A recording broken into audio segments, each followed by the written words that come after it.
So I'm going to lovingly call this May This Life Never Find Me. This is the section where I tell you something about my life that makes you feel reinforced that you would hate to have my life. Okay. That is every episode. Every You're episode. right. You're every right. episode You're I say right. that. Yeah. Ready? Mm-hmm. Okay. So today.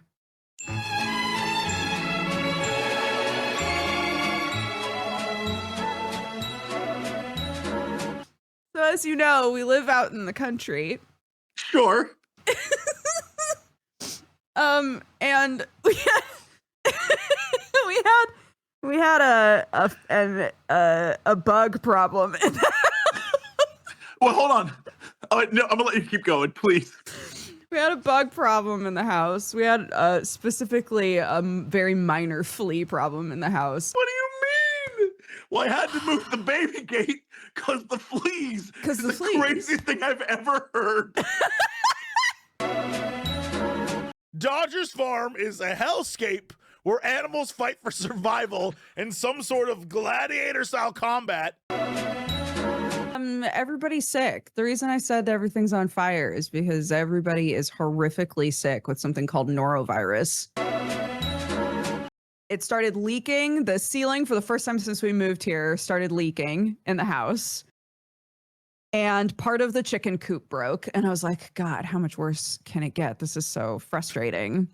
And then came up to my office to set up for Geekenders, and the entire floor was covered with water. There's a bunch of leaks in my ceiling, so I've got pots and pans everywhere.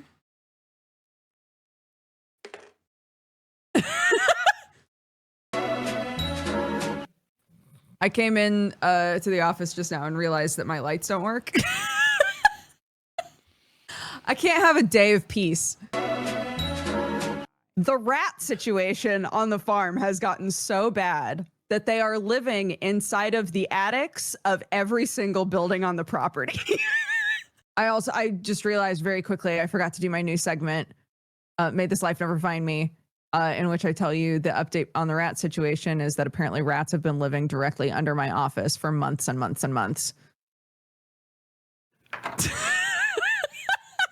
Yeah, you know what time it is. It's time for the Geekenders podcast. MegaRan, Jesse and Dodger, what up? Let's go. Yo, it's the weekend. Yeah, it's time to geek out. Let it begin. Go on, stream and shout. It's Jesse and Dodger, so give them a follow and see what the Geekenders are all about. Yo, it's the weekend. Yeah, it's time to geek out. Let it begin. Go on, stream and shout. It's Jesse and Dodger, so give them a follow. #1 geek podcast, without a doubt. Yo, another end of another long week. Got a job and a kid, I know that you all beat. So take a second, grab a drink and vibe while we catch you up in just a matter of time. On gaming, comics, whatever you're doing. If you're nerdy like us, then you know you should tune in. Thank you for sharing our world with us. Now follow, subscribe, and turn this up. Yo, it's the weekend. Yeah, it's time to geek out. Let it begin. Go on, stream and shout. It's Jesse and Dodger, so give them a follow. #1 geek podcast, without a doubt.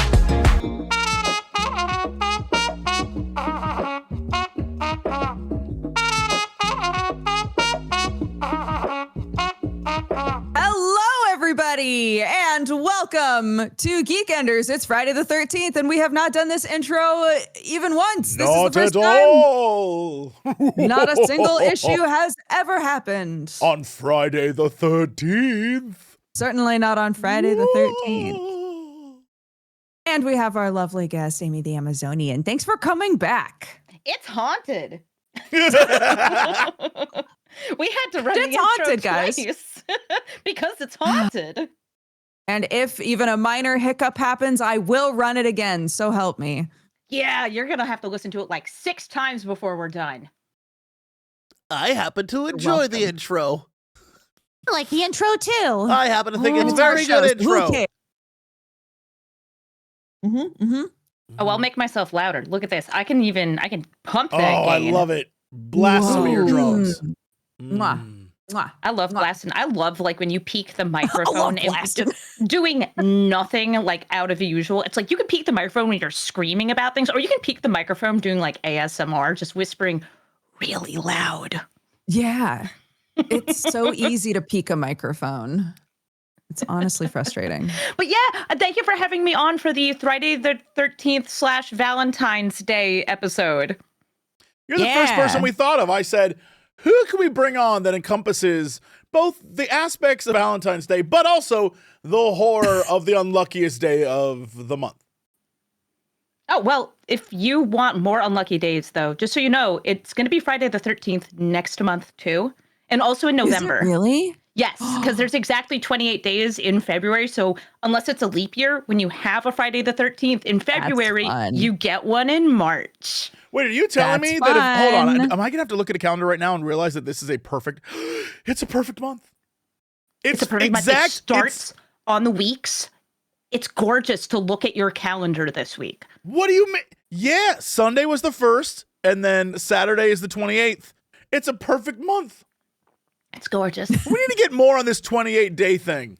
I feel like if months are, just give us an extra month, a 13th, an unlucky 13th month. But during the 13th month, no one works. It's a free vacation for the world. Shut it all down. I love that. Okay, Jesse, how much do you know about Aztecs? Enough to know that they were right and the world did end. Now, maybe was that Incans? 2012, I think, was Incans. But whatever the case may be. There's a lunar calendar that used that, like, we're going to have the monthly cycle kind of based around the moon cycle. And then there's this unlucky extra month. That's all the extra days. And if you're like boring during those days, you're cursed. You cannot do anything significant. You could not like have a peace treaty during those days. Those are the cursed extra days that don't fit into a normal month. We need that. We need cursed extra vacation days. Yes, it needs to be like there's an extra month, and during this month, everyone fends themselves. It's gonna weed out the weak. You gotta like this. It's like hell month, right? It's the purge, but fun. You know. Do you put that in the summer or the winter? Fun. Okay. Yeah, like we're not killing people, but we're just. It's like wacky. You know. Yeah, but like, do you put lousy Smarch weather? Do you put it in Smarch, or do you put it like in the dead of winter or in summer? Where are we putting the extra month? No, it's double December, and it's extra cold. Double December. It's extra cold, but like also emotionally, and that's when you like Oh, and it's the time where you air your grievances. We'll workshop it, but like, you get it all out of the way. So then when January starts, for that? When people, it takes time. People got to work up to it. Plus, we can throw in all sorts of holidays in there. It'll be great. Christmas, New Year's. Oh my God, double New Year's. Think about it. There's New Year's, and then there's double New Year, which is like, look, it's about to get wild. Whatever the hell the Black Eyed Peas were singing about, it's happening right now. L'Chaim, it's happening. Yeah, we celebrate too many things. It's time for some like days off, but because everybody's like bummed out, Well, Doctor, I think we should have more winter holidays because I feel like there's this void between New Year's and I don't know, Easter. And I guess like we kind of have Valentine's Day. I was gonna say we're about to have one. But like January is just a decrepit cold mess, at least where I am, where it's sad and everybody needs an excuse to gather and drink and like roast a big animal or something. We don't have that. And I feel like maybe Groundhogs Day. Ooh. We're gonna elevate Groundhogs Day to a Let's elevate Groundhogs Day. Yeah. I don't think we should. Because like we make it a drinking holiday where like you start at night the night before and you have to drink until Puxatawny Phil like pops up his head as like no shadow. Oops, saw my shadow. But like you have to party all through the night until the sun comes up. You have to. By law, you're required to party. We as individuals could just start celebrating Groundhog's Day. Nope, it's already figured out. You must, by law, party on Groundhog Day. If you do not, you have exactly 9 months to make amends, or you are one of the people sacrificed during double December to appease the gods. Yo, wait, are you making amends to the groundhog? Yes, because you didn't party, and so you affected Phil, right? And so we sacrifice you to Phil in double December. Because that's the way the gods demand it. See, this is how religions start. Yo, I could do that. Oh my I'd be gosh. great We're at gonna just put it all making up together. religious rules. Yeah. I think I could do it. I could definitely run a cult. But like not a new age cult. Those are trash. I'm talking like a cult of Dionysus. Like one of the old school ones, you know? Like one of the Can I ones just back in the say- day. You bring up the idea of being a cult leader more than anyone else I know. Just looking for my shot. Just give me a chance. We all need dreams. Just give me a chance. I guess, you All I need is know, one shot. There's a one there's opportunity. a I small don't wanna let Jesse it in there slip. somewhere. Yeah, This was maybe his in a dream. past life, I was like a priest of the cult of Phineas. Yep. Who's Phineas? Guy we thought was cool. He's dead now. Guy sucked. Actually, he wasn't cool at all. But it was the 14th century. Wild things were happening, and so now I'm like, I'm getting back there. I'm just saying, don't ruin this for me. I feel I'm like not. running a cult though, the hard part about it is not having the like charismatic leader type that like everybody's Yes. plastering their face and like listening to their speeches. It's the logistics. How do you keep these people fed? How do you make enough poison Kool-Aid? How do you do the cult business Yo. to keep the cult together? I There's always don't- enough suckers. Like you can get the suckers, you just have to keep them aligned. I don't know if I've mentioned this to you specifically, Amy, but this is so funny. There, during the time period where Aleister Crowley was like doing his thing, and you know, I truly, firmly in my core believe Crowley sucked, was like the biggest goober ever.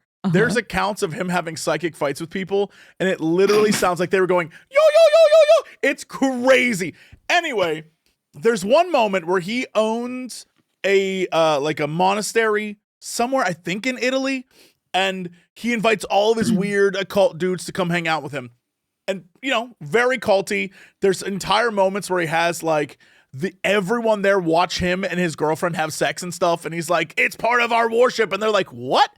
Anyway, the reason we know all this and the reason why I'm convinced he's a big goober is because at one point, a guy who was super into Crowley shows up with his wife, and his wife keeps a journal, and his wife is ruthless. She shows up, he's like, this place is gross. No one cleans. Everyone here's weird. The bathrooms, there's just no one's flushing. There's people passed out on the ground. All they do is drugs and fornicate. It's terrible. They told me this would be like a place where I'd learn magic and black cultery, and all I'm doing is watching weirdos bang. It's great. It's so funny. She's like, this cult's She's trash. like not buying into it whatsoever. And I feel like love that. that's what you're saying is the idea of like the upkeep of a cult. If you don't have that good upkeep, people will look at it and be like, nah, I ain't even falling for this.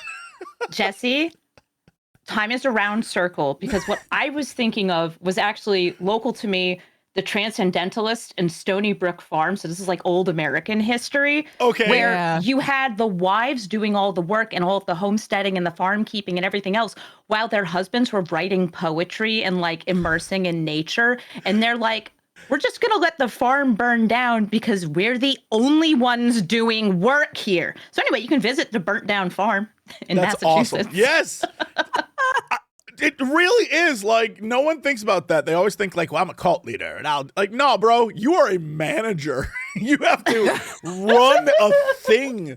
Yeah. Most of them don't though. They find somebody to emotionally manipulate into the ground, and then they go, "You handle all of that." Yeah. You're and my then that person right-hand resents man. them You and do brings the all of cult down that. from the inside. And cults don't Yeah. work. Cults Like are trash. clockwork. Yeah, cults, they always fall apart every time. Yeah, well, mostly because you have to keep kicking people out. Because you have to constantly remind everyone that at any moment they can be booted from the cult, which means And you have to be part of the in group. The Yeah. in group's the good group. yeah, that Right, never of works out. course. Yeah. The in group well. gets the blessing of Puxatawny Phil so they don't have to be sacrificed in Yes. the 13th month. And the out group Of course, gets right. sacrificed I in forgot how we double got here. December, as you know. Yes, of course, right. Yeah. And you don't want to be sacrificed. Oh, but we dress you do up as a you? big groundhog, and then we'd light you ablaze, and we dance around the pyre. Yo, that's And then somebody's wife will write a journal entry being like, "This was the weirdest shit." They call Filmmakers, you that need an idea? dancing and a Do pyre. it. Come on. They call that dancing. Someone's literally burning to death. Like, these people need rhythm. This is crazy. They said he put him in a groundhog outfit. It was clearly a bear. I don't know what they're thinking. Got that used secondhand costume. Yeah. You're right. This should be a mockumentary. This would be a very good concept for a mockumentary. Yeah, no, I didn't expect that's where we'd start, but that's what Friday the 13th brings out. It's because of the Friday the 13th vibes. Are either of you guys superstitious in any way? Yeah. No. Yeah? What are Yeah. you superstitious about? Like, what are what Like, you things? gotta wear like certain jerseys during certain seasons for sports or good luck versus bad luck, because obviously the thing I'm doing at home influences the performance of these professional basketball players. 100% true. It definitely works. So like, you can't wear the Al Horford jersey on the days where he's actually playing. So I had to wear it on his rest days to help him do my gosh, better. I I'm don't like know sending him about any of spiritual these energy. superstitions. Oh, yeah, no, you got to make up your own, and like, you can back them with data, and it can be junk data, but you can Of course. totally do it. You can always I, find something to support a random thing for sure. Yeah, I lied just now when I said I didn't, because clearly I do. During the last baseball season, every Dodgers game I went to, they lost, so I stopped going.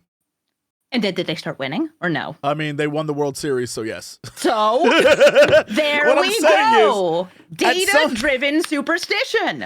At some point during the World Series, a fan messaged me like, "Hey, can you start going to the games?" I was like, "No, I know what you're trying to bad do." luck. I'm not going there. Yeah, so you're welcome, Dodgers. I and Dodger fans. I'm clearly the one who made that happen. Enjoy. It was Yeah. not Mookie Betts. It No. was Jesse not going to games. Yeah, right. Shohei did nothing. It was all Jesse did everything. Yep. I saw him, by the way. I saw Shohei, the pitcher, right? Yeah. I saw him on like a soda can when I was out shopping, and I was thinking like, man, I gotta drink the pitcher juice. I don't know what's in here, but I gotta get me some of those. Dude, I ended is up buying a drink with extremely like popular. an anime character on it. It had like a Demon Slayer kid on it. Well, I mean, yeah, same thing. Perfect. Same thing. Yeah. I can't think of any superstitions that I have. Maybe one will come to me, but my mother-in-law is very superstitious, and the one that always comes up by accident is she believes it's very bad luck for two people to cross paths on the stairs. So if she starts to go down the stairs and I'm going up the stairs, she'll go, "Oh," and turn around and go all the way back up the stairs. Is that a superstition or just like practicality? Like, oh, I don't want to, She believes it's Trip bad up. luck. Huh. It's not a I don't want anybody to fall thing. It's a she thinks it's bad luck for people to cross paths on the stairs. Can I ask a question? Yeah. Without giving her age, as an older woman, is she pretty fit? Just answer the question. Fit in what way? Like hot or like no, in- like in fit as in like shape? physically Hey, fit, Dodge, not is your like mom hot? yo. Just making sure No, that I know physically fit. what we're talking about. Physically fit. Yeah. You know what? This is that one time. This is like that guy who let himself get bit by snakes and now he has anti-venom blood, or that guy who like, is Your punching superhero team, as established in a he's got previous episode of the guy Geekenders, switching the blood out with his son. All these people are doing things that are only affecting themselves. And I think in this scenario, walking up and down the stairs a bunch is only helping her. So screw it. Have fun. Like if she wants to go back up the stairs and then back down the stairs, that's literally get those steps in, girl. I don't care. Like Well, of you all know how, the like, things. You know how like we'll talk about how I feel like we've discussed this before, how like certain practices will seem like they're kind of goofy, but they started from a place of keep everybody safe. Maybe it's both. that like she was told that it was bad luck, but it was like a you don't want anybody falling down the stairs thing. Yeah, because and it's easier that way, to fall like down the somebody stairs if can't there's hold a two people. handrail. Yeah, that makes sense. But also, you get the extra steps, and if somebody starts and you stop, Yeah, and then unless you're on a stairwell like mine, your mother would not like this because we have 70 stairs going up to our unit, Bro. and whoo, man, my quads are thick. I bet. But That's it's like if our neighbor's coming up the stairs and they'll like have their like kid or their dog, it's like, oh, I'm not going back up there. So I'm just going to squeeze in a corner of the landing Yep. and you're going to go right You by just me. plant yourself up against the wall. Yeah. Feel you. see, What were you all gonna I'm say, saying is it works out for the best. You're And that's probably how we absolutely turn- correct. Dodger's mom into a superhero by having her go up the stairs and down the stairs No, more I'm to just really work saying those it doesn't knees. hurt anyone to do that. Like if she had a superstition that was like crazy that affected other people's lives, then that's a problem. Sure. But who cares? As, you know, if you want to climb upstairs by yourself, go nuts. Let's do it. I'm all for people being like, I decided to test this weird thing on myself or do this weird thing only I do. I'm like, great, cool. I love that for you. Do it. Fantastic. Yeah, I'm all about that now. I'm hoping it pushes the human race further. As musical performing artist Seal once said, no, we're never going to survive unless we get a little crazy. So, yeah. Thank you for Only your some kiss people from want to Rose. fly. Isn't that crazy? According to Seal. This occurs to me. I have no idea what Seal looks like. Is Seal one guy or a whole band? You don't Seal's know who one guy. Seal is? I know like Seal Model songs, slash but I don't performing know what artist Seal Seal? looks like. Yeah, he's one guy. He's one guy. beautiful Okay. Mhm. One beautiful man. Beautiful one man. beautiful Go, man. show me, Yeah. Seal. No, we're never going to survive. That's it. Unless we get a little crazy. Oh, I love this because Kiss if you just Morose, type in Seal? Seal, I'm getting a mix. I know the song. I don't know what he looks like. So there's just a mix of like Seal's the animal and then Actual Seal's a guy. And it's so funny to be like, all right, chubby aquatic animal, little fuzzy guy. Oh, this one's really cute. He's doing the little like tummy up, about to start clapping. Man. Human male. Yeah. Human man, and it's Yeah. like him like on the red carpet, like looking straight forward, like, hello, yes, I'm professional. Then there's one of him like smiling a little later down, like, ee, and then there's like 4 more Seal pictures between that and this. I love that. I love Seal and never will not. Seal's No, great. I don't watch a lot of like music videos anymore because I don't have that much time. I'm don't listening to even- music. I mean, the only Um, place to watch them is like YouTube YouTube. nowadays, really, Mhm. right? It's not like I feel like I watched so many music videos when MTV was a thing because I could just turn it on and then music videos would come on Just all leave the it time. on in the background. Yeah. Yeah. No, that's me with like TV now. I'll be like working out. And I've been doing this to get through TV shows, and I'll have like The Pit on, or just finish the 2nd season of Peacemaker, and I'm like half paying attention. I'm that like horrible audience person that's like, yeah, I want them to kind of explain this stuff out loud because I'm not always looking at the No! screen. I know I'm making You're the TV reason that every worse. episode they like I'm making reiterate TV everything. worse. I'm sorry. You're the person not- Ben Affleck and Matt Listen. Damon were talking about. Yeah, well, So I drink funny. more donkeys than they do, so who's the real Bostonian here? Damn! Dang. Sit down, boys. Sit down, boys. You haven't even lived in the city for the last 10, 15 years. Yeah, you're Yeah, Dunkin' the Love. ideal audience of is Netflix fake. execs. I pay attention during good shows, and I'm not saying that like Peacemaker was a bad show. I'm saying it's not a serious show where I need to be really in tune with the Where you need to drama of lock the in the whole characters. time. I need to be like, John Cena's got really good comedic timing. This is fun. But also, he was great in the second to last episode when he was all sad and you were like, wow, he can act too. I stopped my exercising so I could listen to him cry and emote on the screen. I thought he was very good at it. Yeah. I haven't he's watched any fantastic. of this show. but I Oh, assume well- it's worth watching. Did you watch the Superman movie? No, not yet. Okay. So it's weird that it ties into it. but Interesting. Okay. My understanding of the DC cinematic universe right now is that it kicks off with not Suicide Squad, but the sequel to Suicide Squad, The Suicide Squad, which Right. is Which is where Peacemaker showed up in the Peacemaker's first from. Suicide Squad, didn't he? Or did he show up in the second one? Yeah, but he's he's only in the second one. And because the But first that's one what is an entirely different kicks it beast. off? Yeah, but that's what kicks off the modern DC cinematic universe. It's not if did Superman? James Gunn make it? Yes, then it's part of the new DCU. Yes. Oh, So- goodness. so yeah, but I would basically- say like watch Peacemaker season 1. Or no, I guess you start with The Suicide Squad, Peacemaker season 1, Superman, Peacemaker season 2, and then I think you're all caught up. Yes, maybe. Okay. I don't know if Blue Wait, Beetle I have still to watch counts. season 1 and then the Superman movie No. and then season 2? You don't actually have to, no. Yeah, that's the order of operation. Here's the thing, Dukes. Okay. You don't Yeah. need to watch Suicide Squad.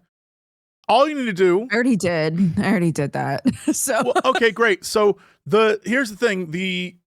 Right now, the only thing you need to watch to understand season 2 of Peacemaker is the Superman movie because it's directly connected.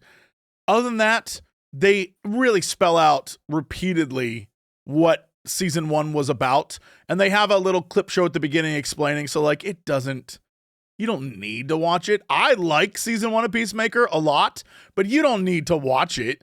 If anything, I'd like to. the Superman movie's great. So you can go watch that. Unless it's bad. have a good time. I'd like to watch it. It's good. It's good. What's good? I'll tell you what's good right now. Look, I don't care what you think, internet, of Game of Thrones. It's hit or miss, real talk. But United of the Seven Kingdoms rocks.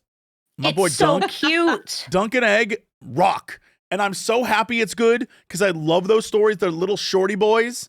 They're no bigger than 300 pages. They're little shorty boys. And to see them on the screen be perfect rocks. The actors they got, the fact that they are like going out of their way to be best, like little besties in real life and hang out together. Oh, Wait, they are? Oh, that's so nice. The actor for Egg, I don't know the kid's name. He's doing really well in the show. He's a so great good. actor. And knowing that like the rest of the cast is being like nice and supportive to a child actor does make me happy. Like, It's let really them big funny. brother. Let this like 7-foot tall guy big brother to this little bald kid. yes. Oh, the videos of them going to like hockey games, and like there's one short they made where they're like everyone, you know, in his accent, he's like, everyone's telling me that, I'm very kind to go to the arcade with him and stuff. And he's like, I wanted to go to the arcade. Like, it's very cute. They're also doing a lot of like funny bits online where it's like behind the scenes footage, and they'll go to the guy who's playing like Lionel Baratheon, and he'll be like, oh yeah, no, I have to like monitor my swearing in front of this kid. I always feel bad that I have to swear so much. And then it cuts to the kid and he's like, I swear because it is my job and I am paid to do so. It's like, it's really funny. Oh my gosh. Is this Yeah, is this the kid that was interviewed on the red carpet? Like, can you tell me what a knight is? And they were like, a don't knight know. protects the innocent. And they were like, oh, that's very sweet. Is it that kid? Is it I don't know. I haven't seen that, but I'm going to assume, sure, yes. That sounds like something you'd be like, yeah, I'm rehashing like something that was in the show. But wait, so the show is based on one of like George R.R. Martin's side stories? Yeah, so George R. R. Martin, as we know, loves to make Game of Thrones as miserable as possible. Everyone be dying. It's terrible. And Yeah. I love that, but a lot of people are like, it's all we've been getting. So basically, the Dunk and Egg series is about Sir Duncan the Tall and Egg, his squire, who, spoilers, is a whole thing there. But it literally is a series of tales of them going around Westeros, literally being like the best possible knight you can be. Like, it is about chivalry and about standing up for the little guy, and there are happy endings, and it isn't like everyone be dying all the time. It is straight up just, these are little tiny vignettes in this world, and it's my favorite thing he's ever done. He keeps saying he's going to do more. There are 3, I think, to date. And They are absolutely fantastic. It is, I see in chat, Forrest Gump. It is a little Forrest Gumpy. Duncan But is I not like bright. that. Egg is very smart, and they together go around and like get caught up in wacky adventures. But But, that's like- a classic So cute. duo. That is a classic duo. Yes. Tall, dumb guy, little smart guy. We've had that as like the two mooks usually, as like the And I two love it. goons. That's I always so love it. perfect. It is. Oh, It's really nice to see them bring it to life in a great way. Plus, I will say, it's a little chunky. Like, it's kind of disappointing to me, but I understand why they did it. Is each episode's like 38 minutes. They're little shorty boys, and they keep like, and you can watch them back to back, and it's short. but like in That's the a world whole of ass your own- episode. Sure. He wants the world 2-hour episodes like in China. But like in the world of us getting only, 6 episodes a season and it's every 2 years or whatever, Sure. But with that said, man, it's one of those shows where they're taking their time to make it about the characters and about the relationship between these guys.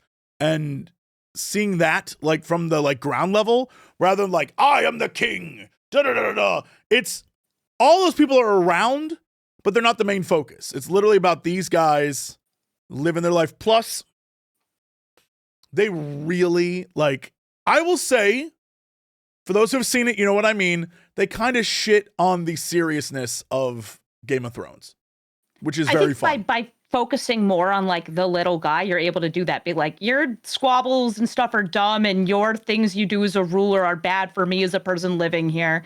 And I like that. Yeah, I would recommend the series so far. But I would not recommend. I did watch another adaptation of a George R. Martin short recently, in the Lost Lands. What I is watched that? it because I knew Mila Jovovich and Dave Bautista were the stars. Oh boy. Well, Mila does her backflips and stuff, and Dave Bautista gets to like be buff and things. And the movie is utter nonsense. It does not give you the information in the order that like is interesting. So it's like, this is a very minor spoiler, but it should come out like much earlier in the movie. You have a witch that is forced to do whatever like people ask of her. So she has to like bring together two conflicting wishes that have to do with like skinning a werewolf alive, pretty much. What? And that should be the conflict of it. And instead it's like, we're going to go on a buddy adventure through the Badlands. And I'm like, cool, do more backflips. Where's this train going? But it takes place in like, I don't know, a future dystopia where it's like a ruined Earth, but there's a lot of modern stuff still in it. Interesting. Yeah, not great, but it's an adaptation of one of Martin's shorts, and it's not worth watching. Huh. Okay. Okay. Good to know. I won't. Didn't even I know it won't was a watch thing. then. That's perfect. Yeah, it was. I want to say supposed to be in theaters, and well, maybe it was in theaters. I watched it on streaming. Is it one of those like action films that isn't great, but if you watch it on a streaming service, you're like, oh, that was kind of fun. Okay, so like on that level of things you can watch, especially on airplanes, I would put it in the middle. It's better than the Kraven the Hunter movie. Most things are. But it's not like the top of like kind of dumb action that you don't really have to follow what's going on. Sure. Okay. Yeah, like I recently watched oh god, what is it called? There's a movie, I think it's Wrecking Crew. There's a movie that has Dave Bautista, you brought that up, and Jason Momoa. Oh, I saw the trailer for this. Yeah. And it is literally Dave Bautista is like the military brother, and he's strict, and he's like, the tough guy.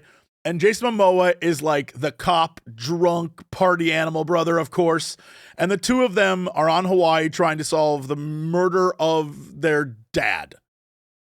And it is like... I like the premise. That sounds fun. Yeah. I like those actors. And it's them on screen is incredibly fun. The action's fun. It is very clearly one of those movies where they had a great time filming it. A solid 7 out of 10 movie. It's not great. Ooh. You won't remember much of it, but like by Okay. the end, you're like, well, that was fun. It wasn't great, but like that was fun. Yeah. Nice. I'm gonna hope that that's on my next like flight across the country. It's It always is like a 6-hour flight when I go to like California. So that's 2 movies. Yeah. Flights are when I catch up on all the movies that I just didn't bother with. They have so many options on those international flights now. It's great. The only problem is that they don't all have subtitles, and the Yes. combination of how loud it is around you, and Yes. like you've got the headphones in, even if you have like noise canceling ones, it's still not great audio. I want subtitles, and sometimes the only thing with subtitles is like SpongeBob, and it's like, I guess I'm watching the newest SpongeBob movie so I can tell what the characters are saying. Yeah. I like They watching the master all international these movies for theaters and home theaters. You don't watch movies? No, I said I like watching the international movies. I like the movies. The international When movies. I'm on a flight, I want to watch the ones that I've never seen before. Like, didn't even know they existed. I've seen so many Interesting. like French and Indian movies. They're great. They're great. I love or I see a lot of Chinese movies sometimes. And I'm like, what is this thing? Oh, they're all fantastic in their own weird way. I love it. Big fan. Look, I don't know what the category is called, but I want to say Indian superhero movies. Like the movies where it's like a guy, yeah. but he like can catch bullets, and you're like, how? He didn't have that power before. That's the shit. I love those movies. The like rule of cool, they're kind of like the modern kung fu. Yes. I would say like there's a Yeah. whole genre Yes, that's a good way of to put it. these. I don't know if there's a name for it though, but I have seen a couple of these movies where it's just like, okay, this guy's doing cool stuff. There's really cool like fight choreography. Oftentimes the music is just like banger. You're like, I don't know what's best. going on in the background. Sometimes I'll have like people playing instruments in the background during the fights too. I've noticed that in a lot of Yeah. these movies, and I'm like, yeah, this is great. Yes. I know I saw in chat, someone said RRR. Good movie, way too long. But What is it? Pitch it. Boy. Okay, it's on the English occupation of India, and it's about one guy who is a colonel, officer, whatever, on the English side, and one guy who is fighting on behalf of the people, and they become friends, and it's the story of the two of them, and how it's how they grow over time. It is awesome. The fights are cool as shit. The scenes where they like there's one scene where they do this whole rescue thing while using flags. I think they're using like the Indian flags to like swing. So it also has like a patriotic vibe. It's like so over. It's hilarious, but it's like incredible. That's not the one I think about. The one I love, I don't know the name of it, but I've seen it so many times. It's the one where the guy, they roll a man up and launch him like a catapult, and he flies. He and a bunch of guys with shields flying through the air. What is that shit called? Chat, you gotta help me out. That's the shit. That's the fire one. The one where it's like, they do like a whole dance number as they're going off to war. I'm like, yo, this is fantastic. That's, yeah. What is You just can't take those seriously, Bahubali? but they are very fun. Whatever that is, that's where he's like, we've got to get in there. And they launch a whole group of soldiers in a spinning formation through the, they're fantastic. They're fantastic. I love that stuff. Yeah. Yeah, I don't would want a say movie to be 3 hours though. I If it's don't 3 know hours, that I'd like share- RRR's too long. Yeah, it is too long. It's too long. For sure. But it's good. It's too long. It's long enough to feel by the end of the movie that you 100% watch these men grow and change. You're like, oh no, I've grown and changed with them. It's been so long.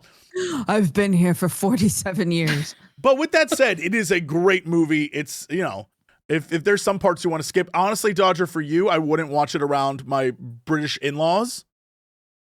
Every Brit in that movie is like, oh, I'm British. They're like, Maybe they need to see that, That's every funny. single one of them. Even the women are like, take this money, poor child. I'm British. I love that. It's kind of like, I love when there's like the American in an anime, because they are always just like a huge dude with sunglasses and a USA t-shirt. I love it. It's like, I don't know that guy, but I understand why I know exactly what they mean. the American guy. It's your Bandit Keith kind of guy. Yeah. Yes. That's your American. Yeah. I would love to just like see that adapted into more foreign movies where it's like, yeah, guys, it's me, American. Because that's how it sounds like when a lot of, especially like Europeans, do their American accents. I'm American. I'm wearing my big sunglasses, gun. And it's like, yeah, that's us. That's us on the screen. I feel represented. It's me. I feel like there's a real marketing opportunity here that along with this new presentation of America overseas, we start selling to foreign countries, mostly Europe, I feel like in this case, Big Dog shirts. We bring back Big Dog and we sell them. We're like, the only way to dress like an American, wear Big Dog. We got to bring it back. Wear Big Dog. Big Dog's still around, first of all. Second of all, they have a series of Pride shirts that are so great. Because my partner and I were like going through their stuff and I'm like, Big Dog has Pride, like queer Pride shirts? Big Dog's pro-LGBT? I have to see. Big Dog, but they're still like kind of a little like offensive, and in the same way that Big Dog t-shirts are, which for anybody who is watching this and does not know what a Big Dog t-shirt is, Big Dog's a brand. They used to sell them in like Walmarts and stuff, but they usually had like a big bulldog guy and he's like buff, he's wearing sunglasses and stuff, and they'd have something like, the only thing I'm eating is steak, or like, if you talk to me, eat shit. And it's stuff like that. And it's all nonsense. It's kind of gruff. Some of them are pretty good. But the fact that they had queer shirts at all to me was bewildering. I would Are say, you guys looking them up? Yes, because literally while you're talking, I have come to the conclusion that Big Dog realizes that it can be everything, because while they have Pride shirts, they also have another one that has Big Dog like with his arms crossed and it says "Proud Toxic Male." That's what I would expect from Big Dog. But that sounds like a Big Dog shirt to me. Or the holiday shirts where it says, "This is how I roll," and then it's Big Dog with like a tray of rolls. That's Big Dog. That's Big Dog. Oh, it's so stupid. I love it so much. That's amazing. Yeah, I need non-Americans. I need you guys to understand that people like were obsessed with these shirts for a hot minute. Like, I knew so many people who had Big Dog shirts. Stop it. We should bring it back. We should just start wearing Big Dog shirts and sell them to like Europeans to be like, this is American casual wear. This is what people will know. Yes. I shop at Walmart. This is what this is saying to the people looking at me. Yeah. Okay. Holy shit. I need everyone, you're going to crash the website, to go there and look up new releases, new arrivals. The first three are one that's a bunch of dogs and it says furries, and it's supposed to be a Friends parody. The next one is Jurassic Pugs, and it's dogs with dinosaur faces. And then the next one is Zoomy the Fetch Dog, and it's a Sonic spoof. That's the top 3 new shirts. Oh my I think God. I should wear this furries shirt to a furry convention of just a bunch of there's a bunch of like black and white sheep dogs posed like the friends on the couch. What the hell is this? Oh my God. This is the Big Dog I remember. If you scroll down, you will eventually come across a pool shirt, but it says, "Stroke it, don't poke it, Big Dog." That's Big Dog. That's Big Dog. It's got a dog lounging like on a pool table, like, hey. Now that's Big Dog. That's what we should be exporting to Europe we need them to understand what America is. Big Dog, send it overseas. That is American culture. 100%. Big Dog shirts. When people complain about losing American culture, they're talking about this. They're worried we'll lose this. This is the foundational base of all of America. If you need to know what America's about, go to the Big Dog website, look at the shirts. That will put you on the American level. You will understand who we are as a culture, as a people, as a society. Big Dog. Yeah. All you have to do, imagine yourself wearing one of those shirts. You've pulled your truck up to the local game, and you have popped the back of the truck so that you can run a barbecue in the got back a little of the Weber truck grill. Yeah. outside. Yeah, you got a little grill out. You got your flip flops on. You got your cheap beer, cheap light beer. Oh, yeah. yeah. You got a Bud Light. You got No. You're getting Milwaukee's best up in here. You're getting beast. Yeah. You get your Pabst Blue Ribbon. Yeah. It's gonna be. That's the one. That's the one. You get Paps. Yeah, and that's it. Yeah. That's American culture. Yep.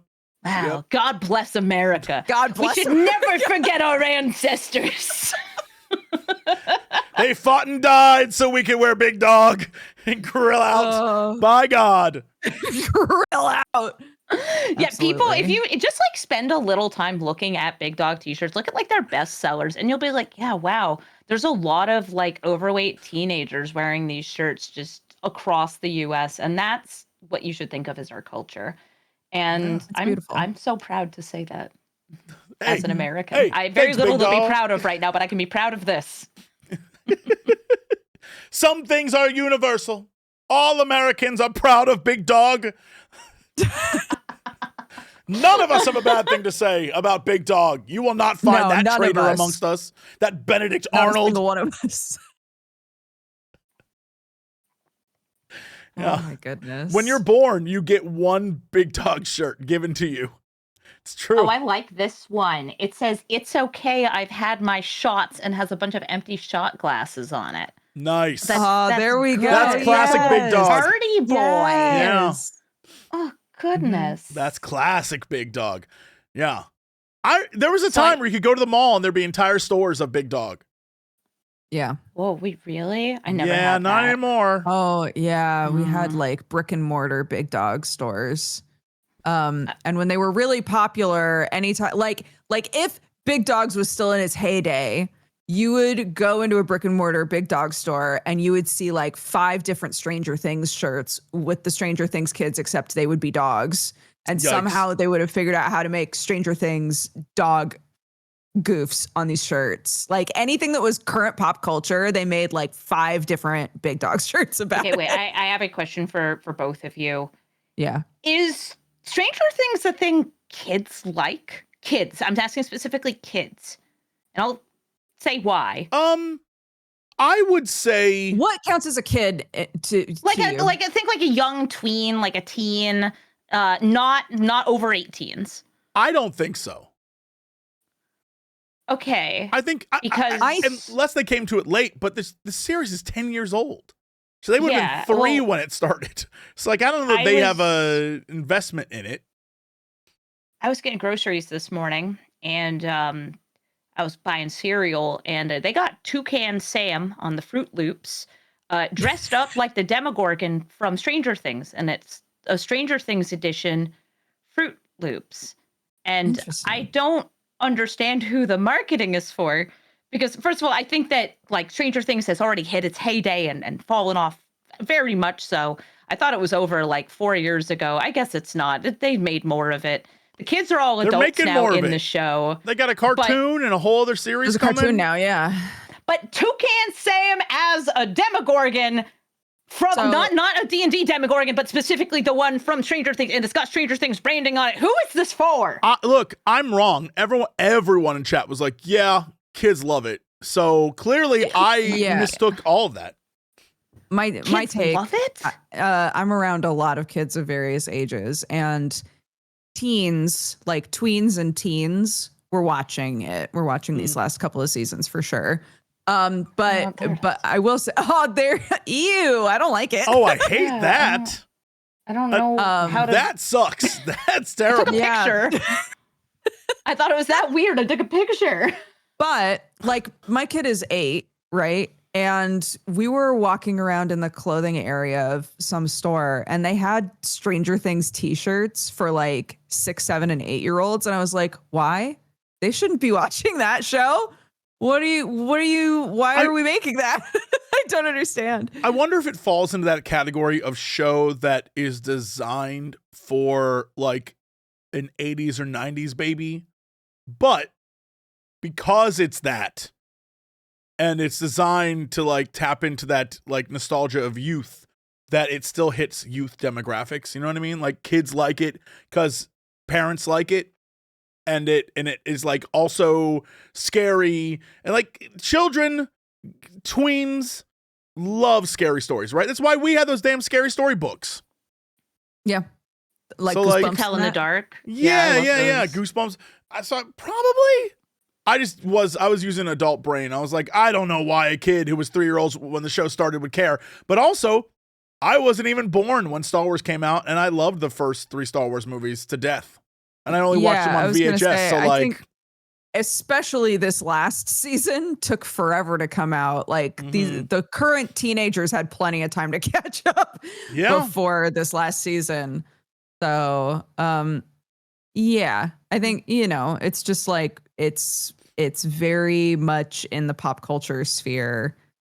So I guess No, I I don't know see that. anymore. I didn't think that it was that like ubiquitous though, as like a thing that everybody kind of like knows about or like watches. And I You guess just weren't this paying attention. season You were working out the specifically time. was. Yeah. Yeah. strange. Okay, Sort of stranger. things. Yeah, Stranger. Yeah. stranger things.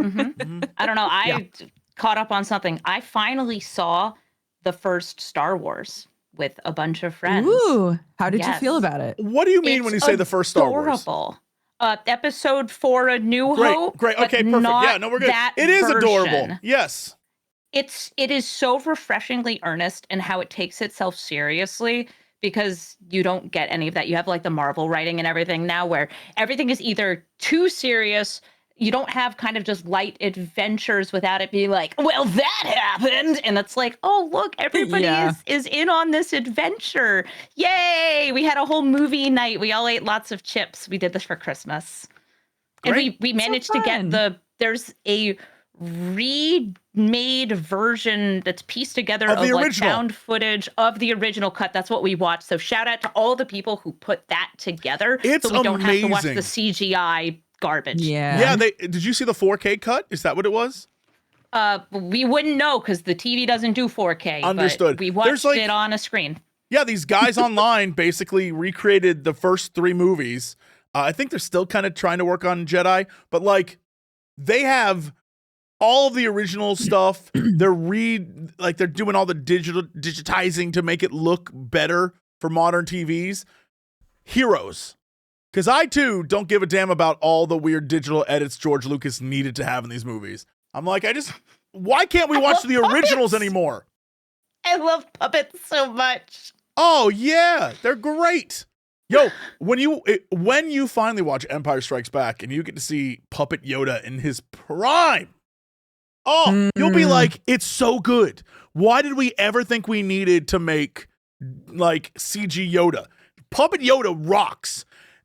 Him when he's crawling through Luke's bag, he's like, woo-hoo-hoo-hoo, and he's looking through his stuff and he's like throwing stuff behind him.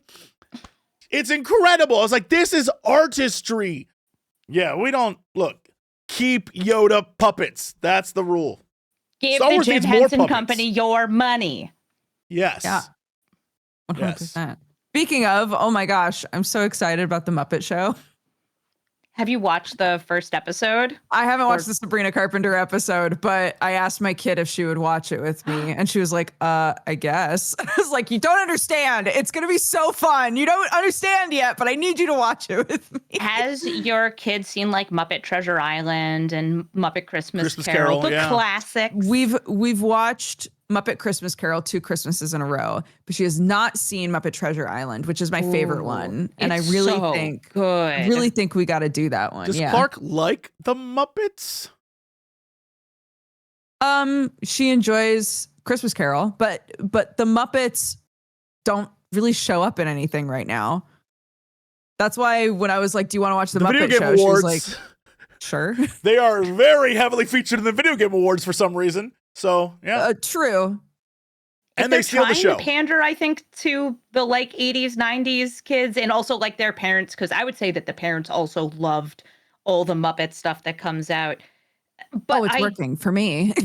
I feel like with the Video Game Awards, they don't really splice it in well enough, and it doesn't tie into a greater Muppet thing. If they're like, we're promoting a new Muppet movie by having the Muppets in here, I'd be like, oh, cool, that makes sense. Instead, it's like, Miss Piggy, what are you doing here? You're too famous to be here. Ma'am, no, what they're doing is like there, a dog show. they are the voice of the audience. Because as we have to sit through Jeff Keighley's Keighley Fest, they come in and are like, look at this guy. What a stinker. Oh, and I'm like, yes, say things. Yeah, look, if we all have to agree now that Jeff Keighley is the gaming guy, I'm glad at least they are being like, this stinks. Great, I'm here for it. Jeff's not even giving us like the gaming announcements we need, though. Like, I assumed last week you guys talked about Overwatch 2.1, the sequel to Overwatch 2. That's right. Yep. That's right. Now with Jetpack Cat, my partner's been playing so much Overwatch 2.1, the sequel to Overwatch 2, where it's like, from the other room, because they did not balance the freaking cat's like various voice stuff right, you just say, "Rawr!" And it's like, oh, the cat ulted again. I can tell. I've never seen a character that will be nerfed and or banned and or like every bit of footage I've seen of that cat is like, this is awesome. This looks so much fun and so ridiculous. I'm like, this will not fly after more than a month. Someone will come in and be like, we're done. Cat too annoying. Yeah, like this is done. Everyone's gonna love this thing, and because it's so beloved and so goofy, ain't nobody gonna be playing this after a month. It'll be banned. No one's gonna we're done. The meta will be like, Right when it came out, I saw multiple posts that were like, this cat is going to save Overwatch. And immediately after, this cat is ruining Overwatch. Oh my God. It's the one thing that I was like, that looks fun. You can't have fun when you're playing Overwatch. Oh, we've discussed that. Yeah, that's you can't have fun during any multiplayer anything anymore. This is esports. Yeah, it used to be multiplayer games you could play with your friends, or like it's almost Valentine's Day. You could play them with your partner, and that's like a nice romantic outing. If you play like League of Legends with your fiance, that's how you get pre-divorced. I've told this story a couple of times on Geekenders, but when I wanted to start like playing some League, Sam was like, I will not play that with you. Absolutely not. And we still to this day have never played it together at all. You can play it separately. You can talk about things, but like I've bot laned with my partner. We watch the games before. together. Yeah. It's amazing we're still together. After duoing. It's like I feel like the next great video game dev, whoever that's going to be, will be the person who cracks the code of every multiplayer game, every PvP, anything that is online with multiple people. When it starts, be it Overwatch or League, when it doesn't matter what game, right? Whenever it starts during that sort of beta period or the first couple weeks, it's glorious. It's always fun. It's always a blast. Everyone is trying stuff. No one knows what's perfect or good or what's better than anything else. People are just having a good time. And without fail, it gets StarCrafted to hell, where suddenly Zerg Rush, no matter what, like the meta has been found. If it's a PvP shooter, the meta has been found of like which teams need to be what comps and this and this and this. And it's like, now it's been ruined. It has been ruined by people who are trying way too hard, but that is also the point, is to get higher ranked and become better and better, and then brag about how high of a rank you are, and then do the esport, and then make the money for the company that then gives you a pittance of that money because you're playing. Like, it's all this thing, and all I want to do to this day is still make my goddamn battleships, my huge fleet, and we fight each other with huge fleets. Instead, 5 minutes in, you're like, I sent 50 Zerglings to you. You've ruined my game. All I want to do is have fun. And that's all of these. And the first person that figures out how to keep that fun going will be a hero to the world. I'm letting you know.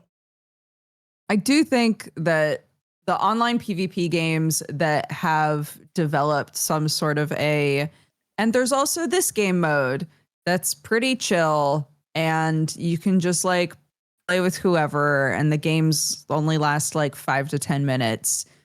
if you can figure that out, I think it really helps a lot. Like, I would not be playing League if there wasn't ARAM. I really enjoy ARAM. Thank you, because- ARAM. Thank you, ARAM, for being there. Because For taking the decisions out of my head so I don't have to make them. But that's also why Yeah, TFT is fun, because it's also, there's a randomness to it. And so you may have a plan, but unless you get the right little guys popping up, your plan may not come together. So like, F it, let's freestyle. And that's fun too. Like, that works for me. I love TFT. I think that kind of stuff is, you know. TFT also does the thing where like they have different like characters that come in and out, and everybody does different things each season, and like they really try to make it so that everybody, even people who know the game really well, have to take a little bit of time to figure out how everything works when new stuff comes in. Yeah, Mort Dog out there keeping it fresh each season. Oh, so cool, so cool. I cannot play TFT because I can't like want to focus and learn what meta comps are, and I'm just like, oh, Zyra, I love Zyra. I'm gonna try to get level 5 Zyras or whatever. I'm taking all of them. Right. I just picked my favorite League character. That's how I've been playing. There's a new League of Legends card game, Riftbound. Yeah. Yes, we talked about it last week. Oh yeah, well, new expansion's out, I believe today. I have the new expansion cards here. I do not want to ever play that game seriously. Magic is my serious game. Riftbound and I guess also the One Piece card game this is my favorite character, so I am building around this Buggy the Clown or this like Leona from League of Legends and nothing else. Yeah. But that's, I love that. I love having that kind of fun.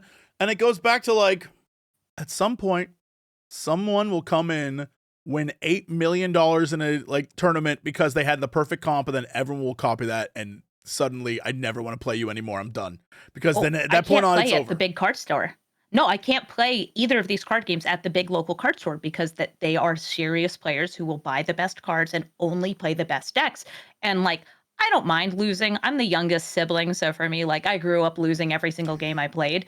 But it's true. I think that's how you lose gracefully, is by only ever losing until you were like 15 years old. So as a like, fellow youngest, I agree. Like I will go to these stores and be like, well, at least I get to enjoy this game with other people who like it, but I'd like to play with people playing on the same level as me. Yeah, that's hard. Oh no, Jesse, you need the steel chair Aerith from Final Fantasy. I don't need that. Ignore that chatter. I was at a card store the other day because I was like doing a whole other thing, and I saw they had it there, and I did a quick Google search, eBay search, and then it was not a foil one. It was just a normal. Basically, the card is one of the Final Fantasy Magic the Gathering cards, but I guess it's like a promo card. It's Aerith using a chair to beat up a guy from a tournament. Yeah. Yeah. And so I went online, and I guess the foil version is like a couple thousand, and the non-foil like $300. It was like $60 at this place. I was like, I had to buy it. I had to buy it. So snap that up. Be like, I got Cherith. Awesome. I'm so glad you have that. Yes. It's Aerith with the steel chair. Yeah, the card looks hilarious. I was like, I have to buy this. Because I saw it and I was like, $60 is so much for a card. Oh my God. And then you look online, you're like, $60 I looked online, I was like, hold on. This not card. Not bad. I was like, wait a minute. Yeah, and the guy was like, yeah, it's just not a 10 quality. I was like, I don't know what that means, man. I'll take it. Oh my God, the people who like grade cards. So this is a big thing, and especially Pokemon, but it's not that big of a thing in Magic outside of like the scalpers and certain collectors, where they will put a card in a plastic case, have it graded to say like, what is the quality of this card? And it is locked into that case. You cannot play with it. It's been slabbed. And it's so weird to me because I want to play with my stupid little pieces of cardboard. Yeah. Also, you have to free the cards. You got to crack them out of those cases. It ruins my entire, I have my like collection right here because I was putting stuff in it the other day. I straight up like, it ruins for me. I'm like, this card goes here because this scene takes place here. And the fact that I have to put stuff in cases, I'm like, well, that ruins my whole order. How else will I know that this scene takes place with this thing? So it really, it's been a whole. Plus, then they released You got to these. put the whole Honeybee Manor stuff together. Yeah. Oh my God. First off, they don't have enough Honeybee stuff. It's a letdown. They finally, in this new pack, started releasing like all the new Chocobo tracks are so cute. Instead of foil, it's little Chocobo track marks on the cards, and I love it. And that's I would like to collect those. I really would. But I went and looked up how much the Snapcaster Mage, which is literally just a scholar from Final Fantasy 14. Y'all, these cards are too expensive. I'm not, I just want to collect a few. I don't want to be over here like, well, I spent a fortune to gather the best. Like, all I want to do is have a collection. I have so very few collections. I'm not a collector. And I like Final Fantasy, and I've played Magic for like 20 years, and I want to. Why it gotta be so expensive, y'all? No, scalpers snap the Chocobo boxes up so fast. It really and it's not sucks. worth I didn't buying the even get boxes. one. Like the single cards are expensive, but the boxes are equally expensive, and it's random. So I'm like, well, I'm not gonna. Why it like this? Why can't you just? It's just card. It's just paper. Just print a couple more for me, thanks. That's all I want. Why we like this? Someone in chat said, I might as well get into drugs. The drugs are cheaper. Yes. The drugs, listen, it depends, I guess, on like which drug and how much of it you're doing. But like, I could go make myself like 5 cocktails, and that's like one card. Yeah. Great. Look, at this point, I can't even make fun of my friends who are into Warhammer now. Okay, They're spending Warhammer, like 160 that's a bucks on like story. I'm like, oh, these Warhammer guys wasting their money on these figures. Here I am like, well, $60 is a steal. I literally girl mathed it. I was like, hold on, that's a steal. I'm in the camp of I would love to get to play Warhammer, but mostly because I want to learn how to paint the minis really well. I don't know if I actually want to play Warhammer. I don't know if I want to take a case full of my little guys and like set them up and then turn by turn move them across. I don't want to do military strategy. I want to paint lizards. Yeah. Oh, so you want to Crendor this thing? There are a lot of people that do that.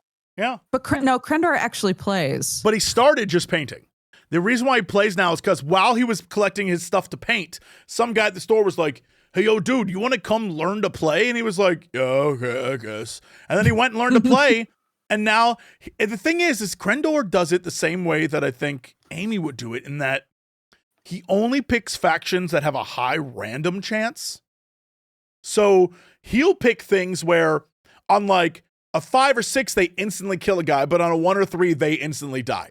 Like that kind of thing. I assume that's like an orc thing. That sounds like something like orcs would do. He loves playing those. He loves playing weird classes or weird like factions that just half the time will kill themselves. And I think that's part of the whole like, all right, I can retain some fun while some guy's like, bring out the measuring tape. He's like, okay, so my artillery is gonna, and he's like, okay, I'm gonna send 500 gobos to kill you. Oh, half of them died on the run. All right, whatever. Like at least that seems fun. Yeah. Yeah, but it's like the official figures are really expensive, like actually buying an army. I've just been buying like some Gunpla, like assemble figure kind of stuff. And even that's pretty pricey. It's really fun though. Gunpla's so fun. And then your fingers are like numb for like a week after. You're like, oh, I snapped together so many little pieces to make my little robot guy. This is awesome. Mm-hmm. There are boxes of like really tiny ones at the closest store really that has Gunpla to me. And they take like, you know, like maybe 15 minutes to put together, just like way smaller are they scale. like Loki's or whatever? Because I know that they make like Transformers ones, and they have only like 30 pieces to put together, and they're kind of chunky. They're not good for little kids because you would eat those pieces. They look very chokeable on. But like they're kid appropriate. Like you could give this to like a 13-year-old and they would have a blast with it. Yeah, I got one, and my kid and I went to like just grab a drink somewhere. Like I got like a coffee, and I started putting it together, and she was really confused with the beginning stages of it. But once it was like, here's the head, here's, you know, the torso, here are the arms, she was like, okay, my turn. That's so like much when it fun. starts Just like looking like snapping a everything. guy. When it starts to look like a guy, yeah, she was like, "This is great." Now, okay, here we go. Put the hand in there. Give him his gun. Yeah. Yeah, and then there's of course people in chat are mentioning the a lot of people just buy their Gunpla kits and then never assemble them because they're like, oh, I'm saving it for a rainy day. But it's no, so treat fun. yourself. Just build Have fun it. now. Put on TV. build it. Go watch Peacemaker or Superman, whatever we were talking about. Go watch the Night of the Seven Realms or whatever. Do some Gunpla. It's like putting a puzzle together. Yeah. It's so And plus, fun. as we know, most of the TV shows now will explain the plot multiple times in an episode, so you can look up every once in a while, Yeah. and while Because of while Anne. you're clanking stuff Because of together, and Anne. be like, oh, okay, I'm caught up. Back to clanking. Yeah. Yes, so fun. Guys, what have you been playing this week? Is it anything other than Mewgenics? Because that finally came out. It's great. It's so after good. Legit. 12 years. So good. Yeah. I Have you played? How 4 far are hours. you into it? Have you played a bunch? I would say I'm still very early in the game. So like I'm about 4 hours in. I have Oh, you're unlocked way like, the game early. Yeah. modes. Okay. But like that is early for a game like Mewgenics, which is a cat breeding, fighting, adventure, roguelike simulator set in the Binding of Isaac universe made by the same guy with the same nice, gross aesthetics. And it has tactics Yep. gameplay. It's great. It's also really weird, but it's so fun. I love that kind of But- gameplay cycle. There was no universe where this game wasn't going to be like Oh no. It's the just perfect the oddest indie. shit. Yeah. It's gonna be. This is honestly my new test, and I'm really excited about this because it's perfect, like a perfect callback. If you recall, last year during this rough time period, we had Blueprints, and Blueprints, phenomenal indie, one of the best indie games I've played in years. Here's the thing: as the year progressed, it went from this is a Game of the Year award winner to, well, maybe it could win best indie game. I want to track this one too, because by the time we hit December, what are people going to think of Mewgenics? Will it be on the same level as Blueprints, where suddenly, because all these AAA games came out that people loved, it pushed it further down? Or will it still maintain the same level of this game is amazing and deserves some awards? You know what I mean? Like, I want to track it because it's good. It is an incredible game, but so was Blueprints. And so now I want to see. It's a lot less thought out and artsy than a game like Blueprints, though. Like, I Sure. don't feel like I'm thinking very often. I'm clicking on the cat to make it explode, and its explosive diarrhea like makes a bomb. Look, when I played, we played an early version a few weeks back, which I loved. And in that version, I found a cat who had a Russian roulette ability that would, if he survived, buff him. If he didn't, he'd die. And I kept shooting this poor cat in the head all the time. I couldn't get the Russian roulette to go off. So at full release, I start playing again. I find that thing again. And I remember we were talking to the devs, and I was like, McMillan, this ability has never once procced for me. I always shoot my cat. And he's like, we'll work on that. So I get that ability again in the real playthrough that I'm doing at home, just like being a goof. Hey, hi. I still have shot my cat in the head every single time. I've never once triggered it to give me a buff. This poor cat, every cat, I'm like, I'm going to keep using it. I'm going to keep selecting it because surely it'll Right. pay off. It has not once paid off. I cannot be a gambler. I would have lost a fortune by now. This cat, because if you haven't played this game, your characters, while you do a little battle, can die. It's like a KO scenario. But when they get up, they're like all beat up, and they continue to still be beat up. They have bandages, like they got like a limp arm or a missing leg or whatever. My poor cat. Every time I can activate that ability, I do. And every time he's like, kill me. He looks terrible. So no. what I'm saying is, Poor baby. I don't know if this ability really even works, and I love it. I will always keep using it, and that's the fun of a game like this. where I don't have to be like, I'm too serious or whatever. I literally am just like, yeah, all right, let's try it again, see what happens. Oh, nope. All right. I guess I only have 3 characters to play with this round. All right, let's go.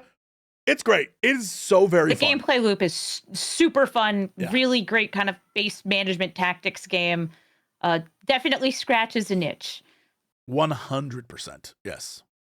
But are you guys playing any other games? So when we were setting up, I said to Jesse, I think that we played the same game this week. And he was like, I don't think we did. Because you claimed that you haven't really played much this week. I mean, But I think- what game do you think that we played? I think we both played Crisol, didn't we? Soul? You are correct. We did. I didn't want to say anything because we're doing a scary game squad, but yes, we did. Yes. Yes. The only reason I know that is because I've been talking to Fasciani a lot, and he was like, "Oh, tonight I'm playing Crisol with the boys." What is this? Yes. What is this game?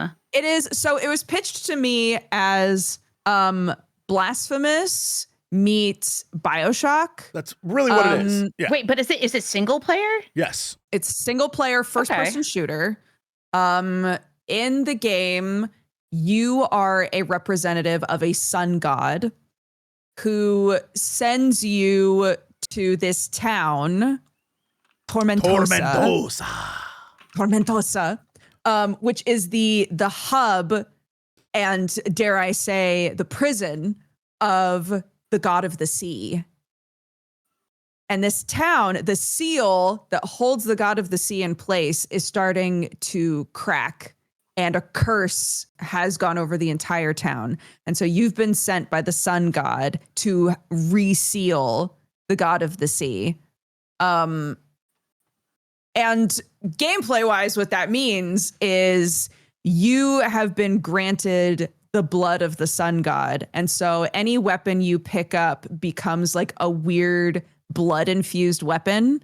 So you use your own blood as bullets in any gun. And when you reload, you use your health. So having your health high, Yeah. like if you're too low, you can't reload. Yeah. You're like constantly Cool. juggling your health bar and like the guns that you have and how much ammo you have, which is your health. Also, one of the difficulty settings is Penitent. And frankly, all I could think about was Indiana Jones and the Last Crusade the entire time. I was like, Penitent, Penitent, Penitent. That's all and it's like a really fun game. Dodger, how far did you get? So I'm currently, I think, 6 hours into it. Okay. I'm gonna say I nearly turned this game off when I first started playing it. The enemies are insanely spongy. Like there's a whole cutscene where the sun god is like, I grant you the blood of the sun god, destroy my enemies, right? And then you get up and you expect that you're now gonna just like blast ass, right? You're gonna shoot a guy and he's gonna explode. It's Resident Evil. And it still took an entire clip to down one guy. And I was like, what the fuck is this? It's Resident Evil. It's like you can shoot off their arms. So basically all the enemies are, except for one, all the enemies are, you know how in like a lot of like Catholic religious culture, there's all the statues of like dudes and they're made of wood and right. So they've all come to life and they're all trying to kill you. And you can shoot off their arms, you can shoot off their heads, you can shoot them in half and they'll still crawl at you. It's very Resident Evil coded in that you can shoot off someone's head in Resident Evil and that thing will still come for you. And so they are spongy.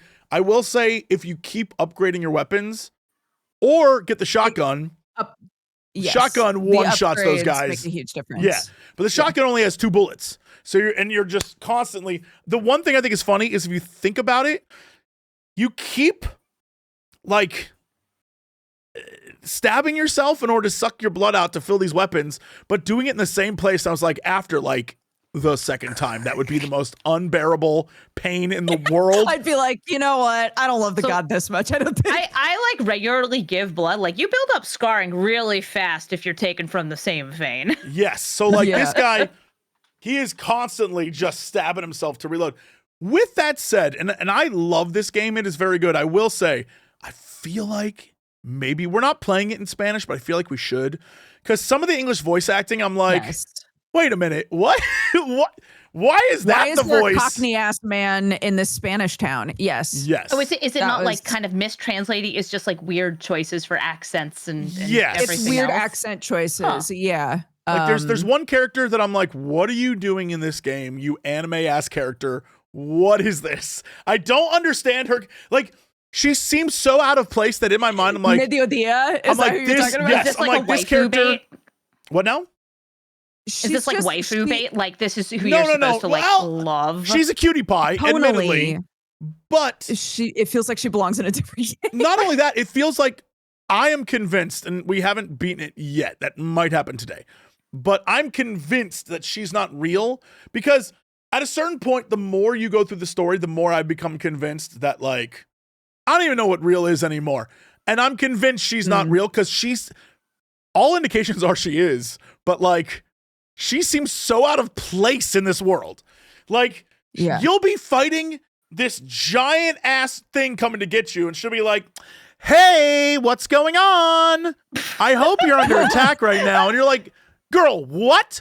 You can't be real. You have to be a figment of my imagination. Because in this, it's very like eldritchy horror in that she seems so chill with what's happening. There's just like this peppy girl just like, hey guys, Yes, so always. I see that you're like fighting and that you're almost out of blood, but can you pick up some wine for me on the way back? That's the vibe. Thank Yes, you. she's like, hey, Cap, what's going on? Just checking in. I'm like, girl, are you in my head? Does no one else acknowledge you? I've literally, every time there's been a scene, I've been like, is anyone else acknowledging her? Because I feel like she can't be real.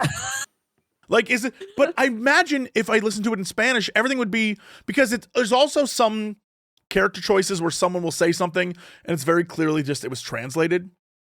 And it sounds fine, but like, instead of like, I couldn't care less, it was like, I could not care less. Or whatever, you know? And you're like, Sure. all right.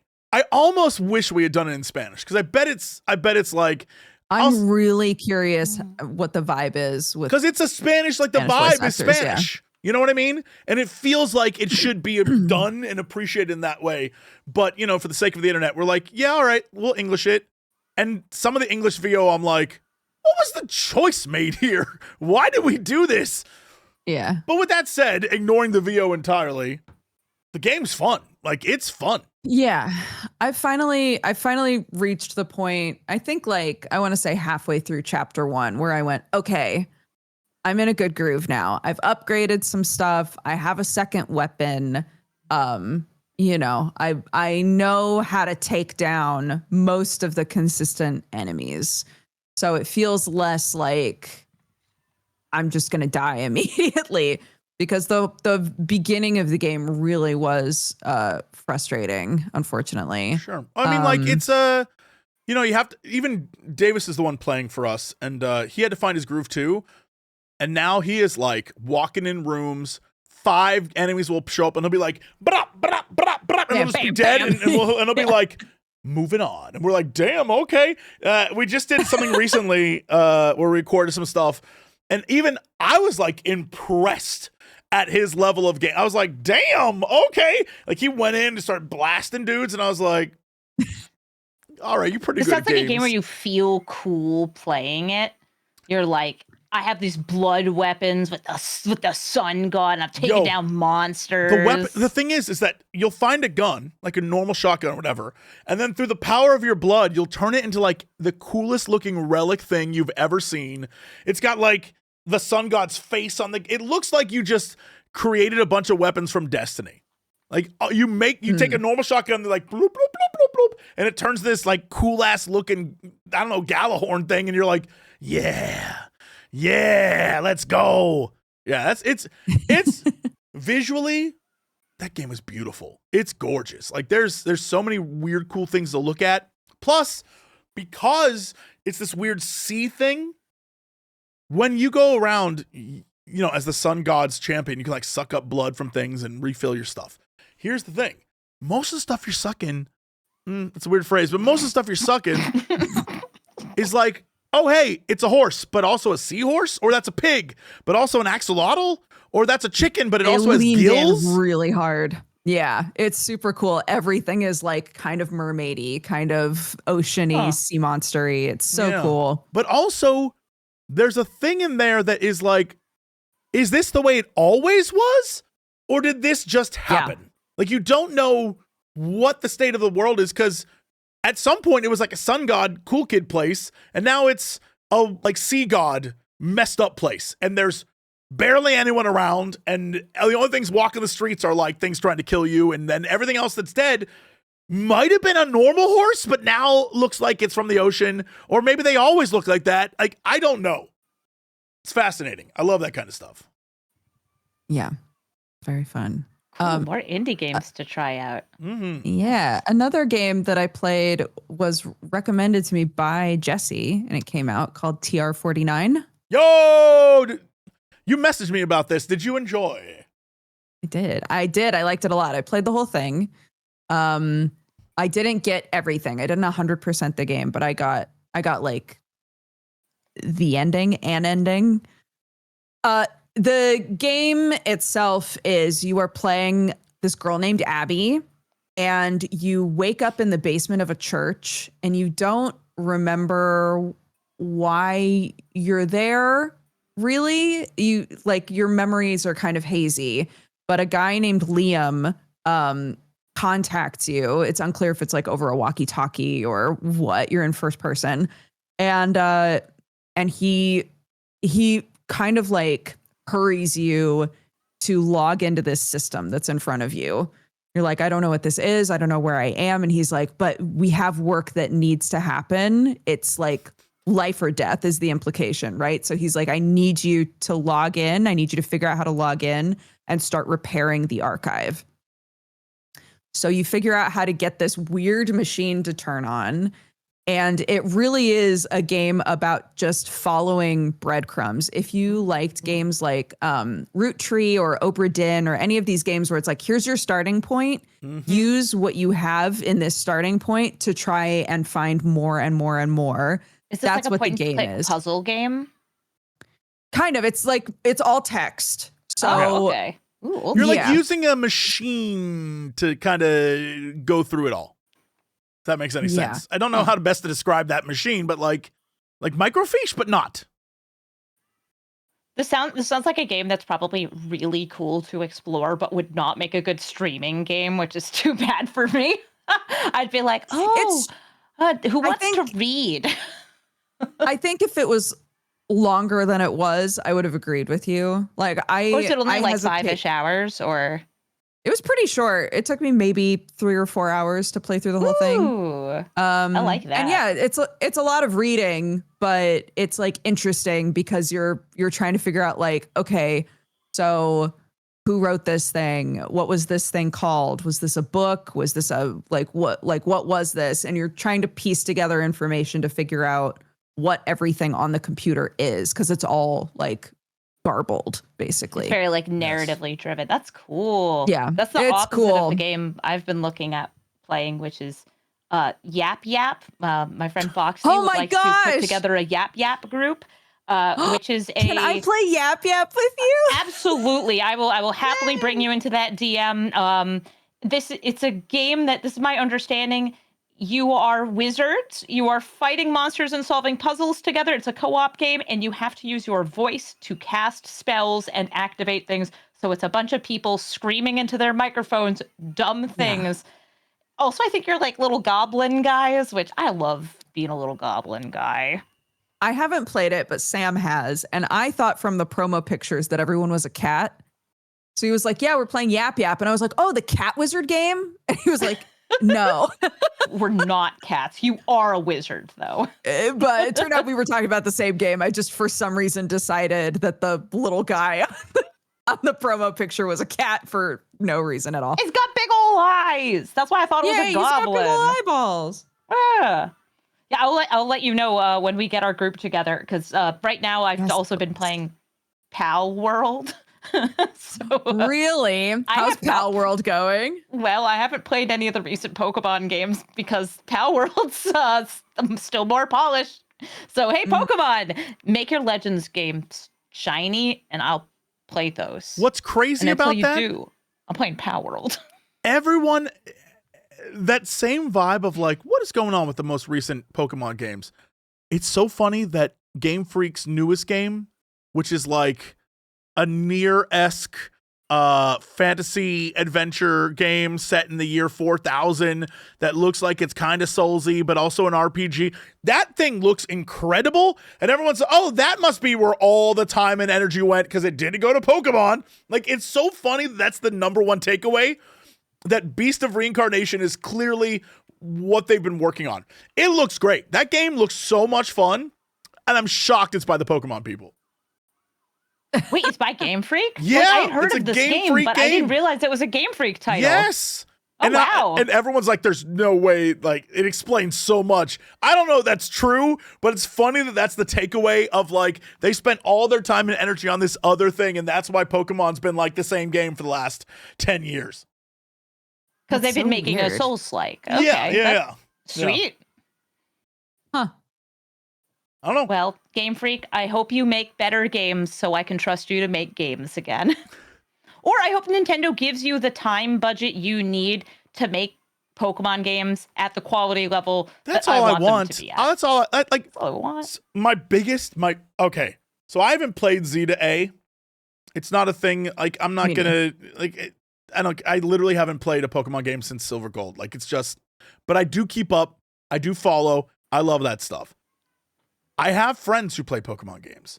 And I was told the premise of Z to A, and I was like, oh, that's kind of fun. Where basically you start at rank Z or level Z or whatever, and you have to fight your way to rank A, hence Z to A. And I was like, oh, that's cute. I love that. It gives you goals and objectives. And then I was told from a friend who was playing it, don't listen to that bullshit. It's all a lie. And I was like, what do you mean? They were like, yeah, so during the game, yeah, you start at Z, but at a certain point, an event occurs that just skips you ahead, and you don't actually have to fight all the way through it. You skip a bunch Oh. of the ranks because, like, a thing occurs. And I was like, well, that's stupid as shit. Like, the whole point was you're supposed What's to, like, the point? yes. And so I was like, that's okay, cool, man. Mm, So that's what I'm. Well, that is stinky. I don't know. I so far, like, what I've heard is the game you should play of all the recent releases is Pokemon Arceus/Arceus, depending on how you want to say about it. the god of the Pokemon. Yeah, and like that's apparently the game that is like the most interesting of all of the recent releases. And they thought that Scarlet Violet was going to expand on that engine more and make it a bit more polished, and kind of they stepped backwards with it by implementing other features that just didn't really work. And I've gotten like mixed opinions from people, and I don't know. I want to play with my stupid little fuzzy monsters and make them fight things. So again, I'm gonna keep playing Palworld. Sure. I've still got more game to play. Get to play it with a friend. Palworld is doing the thing. It's got co-op, and the co-op works. Nintendo has never done online play, so well, never done it well. Crendor and I played Palworld, and it's like, all right, it's with Crendor, so, you know, it's chaotic, but it's fun. It's still fun. Yeah. That's fun. I want to direct the two of you, since you brought up a few games that are right along this alley. It just came out. It's awesome, and it's super weird, and I love it. It's a game called Heaven Does Not Respond. And I'm going to just give you the premise. It's very simple. A guy dies, and it's like mysterious circumstances, but there's a camera found nearby.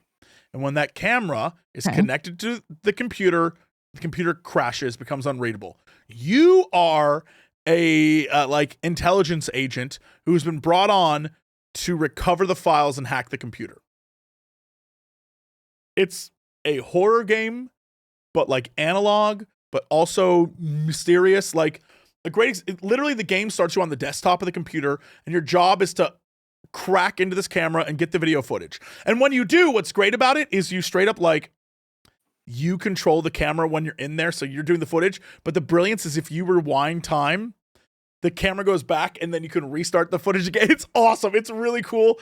But the gameplay is literally, you're like going to websites. It's all in the game. Like, you're going to websites in the game, you're doing stuff, and you're finding clues. But also on the desktop, their sticky notes and stuff. And the first thing I did was move a sticky note, and behind it was a hidden file, like that kind of stuff. So Nice, you yeah. got to Nice. constantly be like looking at things, figuring out like there are photos that you'll get. And you'll have to figure out, like, okay, where this photo come from? What does the metadata say on this photo? And then it might have a link to a thing. And then you type that link into the browser in the game, and it takes you to this weird website where people leave, like, confessions about things they've done anonymously. And you're like, okay, which one might be connected to this? So there's a whole deep dive, but all it is you trying to crack into, oh, it's great. I played the demo, like, last year sometime. It finally released. It's even better than I hoped. It's a little shorty boy, but man, is it good. It is a solid game. Nice. Yeah. Wait, what was the name of it again? Heaven does not Heaven does respond. not respond. And I won't explain what that Heaven does means not in this scenario, but it is absolutely creepy and amazing, and I love it. That's okay. Wish listing. Yeah, adding it's that awesome. to my pile. Yeah, I mean, it's Friday the 13th. I should play a spooky game. You That should. sounds like a good idea. Oh, can I pitch you guys on another game I played this week that is like creepy comfy? It's kind of my favorite crossover lately. Sure, yeah, um, hit me. So it's called Creature Kitchen. And in this game, double checking, yeah, Creature Kitchen. In this game, you come to this weird, creepy house in the middle of the woods, and you find a note from the person who lived in the house being like, hey, something along the lines of like, I had to go out of town for a while. Thank you so much for taking care of the house for me. There's a book that explains how to take care of everyone. And so as you're playing the game, you find animals. And if you take their picture, they'll show up in the book and it'll say what sort of food they like to eat. So it's this weird combination of like, it's a cooking game. It's also a trying to find all of the animals or creatures that are supposed to be in the book.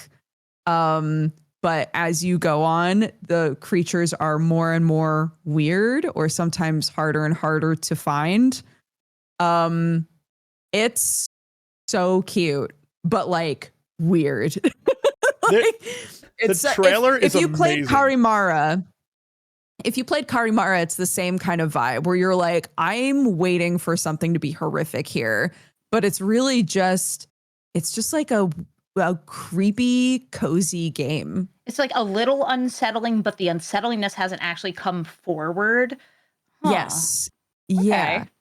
I'm looking at the It's trailer great. and it's in that vibe of kind of like I don't know what to call it, the like pseudo low res, like, hey, we bring the aliasing back. It's kind of grainy looking that a lot of Yes. like new, especially indie horror games are. I like that there's a raccoon as like their main picture. I love a good raccoon. There's a shot at 56 seconds of this trailer, which at first I thought it was a sentient corn man. Only now do I realize that it's a frog with exclamation points. But he's running like people. And it's really funny. And I love this shot where he's like, I'm out of here. And he's like running off. I don't know what that frog's deal is, but I love that frog. That's Hey, a man, sentient you corn. should do That's a Frog sentient Mans. corn man. And again, I think this one took me like 2 hours. Fantastic. Like, it's another game that's very like, oh, and it is a delicious bite, you know? Yeah. Look, there's gonna be a lot of shorty okay. boys over the next week because Next Fest is coming. So like, Yeah. Get ready for the Million demos. Oh, I've already many started getting all the demos. emails where it's like, yeah, you'll play our Yeah. demo during Next Fest, right? And I'm like, no, because there's like 50 of these, but some of these look really fun. I like all the base builders, but the problem with the base builders is that they take me 20 hours and I don't accomplish anything. yes. Yeah. I already It's really hard. I already have a list of demos I want to play, and I'm really excited. And I have no idea if I can even say what they are because I don't know if anything's announced yet. But like, there are many Yeah. where I'm like, oh, bing bong, I'm playing the shit out of this. Like, there are some really good things coming. So yeah, excited for all that. We'll see. Probably next week we'll talk about all the demos I didn't play and how Dodger played 8,000 demos. Godspeed. I You're tried going to to play find a all bunch. the good ones and then you're going to tell us about them so we can play them. Yes. Yeah. That's exactly what it is. I'll play 4 games Happy to do that. because the demos that I pick will last 8 hours long each. And Dodger will be like, I spent 45 minutes on one, moving on. And I'm like, I wish I had that. I wish I had that in me. It's the smart way to do it. You got the taste. You know what the game is. Move on. Yeah. Not me. I'm Yeah, like, I got to beat the demo. It's important. No, it's not. It's a demo. Friend of the show, Joe Fudge, used to do a thing where he would play demos, but he would only play like the first 10 minutes of it. And then he'd move on and be like, if it didn't get me in 10 minutes, that's all I gave it 10 minutes. That's it. That's all it gets. And I'm like, I can't imagine spending 10 minutes on a game. Like half an hour to an hour, I feel like you probably get a vibe of what it is, but 10 minutes doesn't feel like enough to get into the groove, you know? I don't know, but now you have all of these games that are like being produced that it's like we have put all of our studio quality into the first hour and a half of the game or 2 hours if it's through Steam. We are going to make it look like we have a good game. Yeah. We don't. But the first 2 hours are really But polished. the beginning is But the great. beginning is on point. We stopped hiring the voice actors past that. And also the other parts of the world don't render. And it's super buggy and it doesn't really work. It's all your mind's eyes out there. Yeah. Let me. Are there any other games that you guys wanted to bring up before we did news? Well, I definitely want to. Oh man, what happened to it? I lost. I hate the internet. Where'd it go? I had a link and it was good to go. And then the internet was like, no, it loaded an ad and that ad took up the full screen. And now my computer was like, is this ad a virus? Sorry, can't look at it now. Anyway, State of Play was yesterday. And we got some really cool announcements and a first look starting off at the new Silent Hill game, Townfall. It looks awesome. What's crazy is it's by the team that made A House Abandoned / Stories Untold, Observation, all those like really cool indie horror games. Interesting. So this one is like a first-person Silent Hill game set in like a Scottish-esque town where the fog is like, it is a natural thing to have fog here, right? And then you're this guy who I guess, according to the trailer, keeps washing up on shore, and he's like, I don't know what I'm doing here. But he also has a medical ID bracelet, and we found out yesterday that it's red, which means that it's either like critical or like close to death. And then he's got an IV in like one hand, and I'm like, what is this? It's some sort of emotional purgatory relating to medical stuff. I don't know what it's going to be. Very excited. Looks terrifying. They had a special presentation after the State of Play of the new Silent Hill stuff. Looks cool. Going down the list, we got a God of War trilogy announcement, which, by the way, the original OG actor for God of War, for Kratos, that guy's too cool. He's too cool. They brought him on screen, and he said a few things, and I was like, I want to buy this man a drink. This guy rocks. So we're getting a complete remake of God of War 1, 2, and 3, and they're releasing a side-scrolling platformer God of War, like a sort of retro-looking one where you play as Kratos as a boy, and you're in Sparta, and you're like training, and that looked cool as shit. I love those kinds of games. Then we are getting a Metal Gear Solid Collection 2. It looks pretty neat. If you want to play some of the later Metal Gear games, but more importantly, then Konami was like, hey, Castlevania game, brand new one, enjoy. Looks great. It has the exact same quality visually as the most recent Prince of Persia game that came out. So like, that was my jam. I love that thing. Looked fantastic. Then we got some more look at the Returnal follow-up, Soros, which is, as far as I can tell, some sort of like King in Yellow nonsense. I love it. Looks awesome.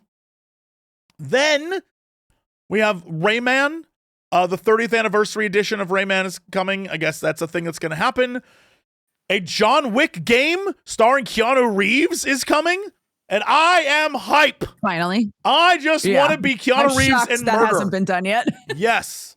Excited for that one. I mean, it's an action franchise. You have a guy who's already willing to be mocap to hell for a video game. Mm-hmm. The ingredients are there. I am ready. Then we got more Control Resident gameplay. actual literal gameplay from it instead of a trailer. So we got to see the gameplay and see how it works. It looks absolutely bonkers. I don't know how, like, you're basically doing the whole like Inception, like I'm now on this part of the roof. Oh, now I'm upside down. So that'll be a mind F. Then we got a new Dead or Alive. It was not beach volleyball, to everyone's shame. It's just, yeah. Dead or Alive 6 last round. Heartbreaking. Then they're going to be fighting and not playing volleyball. I know. Gross. No one wants that. Only volleyball, please. No. Then we got a new update for Ghosts of Yotei called Legends, which is the multiplayer mode, very similar to what they had done before. In this one, you and your friends are fighting kind of like a Night Rain style of the Yotei 6 are now demons, and you have to work together to fight these demons. So like the snake is actually like a snake man, or like the Oni is like an Oni man. So like, you know, that's cool. Then we got Death Stranding is coming to PC. I'm sorry, Death Stranding 2. And then we got a new Kena game. Kena? I don't know how to pronounce that correctly. If you played the first one, it's gorgeous. And this one, Bridge of Spirits, looks even better. So that's the way they started the presentation. It was a great way to start. It looked cool as hell. Then, Legacy of Kain Defiance Remastered. We're getting that, which is absolutely crazy. We got a Bungie marathon preview. And the preview we got made it look almost like a single player game until they went back to being like, no, it's not. But it like had a story and it was real weird and felt real Dead Spacey and real creepy. The trailer was the first time I've ever been interested in marathon. Other than aesthetically, which I think the aesthetics look kind of cool. I like it. Other than that, it actually, I was like, oh shit, what is this game actually about? But we'll see. We'll see if that translates into like, oh, this is the entire thing or just like an intro scenario or whatever. I don't know. Very cool. There's a game by J.J. Abrams' Bad Robot called For Loop. Seems like everyone on planet Earth was like, yikes. Then we got new Pragmata. So we got a trailer for Pragmata, a new one that actually looks really cool. If you haven't played that or seen that, essentially it's you and a little robot girl, and you fight robots.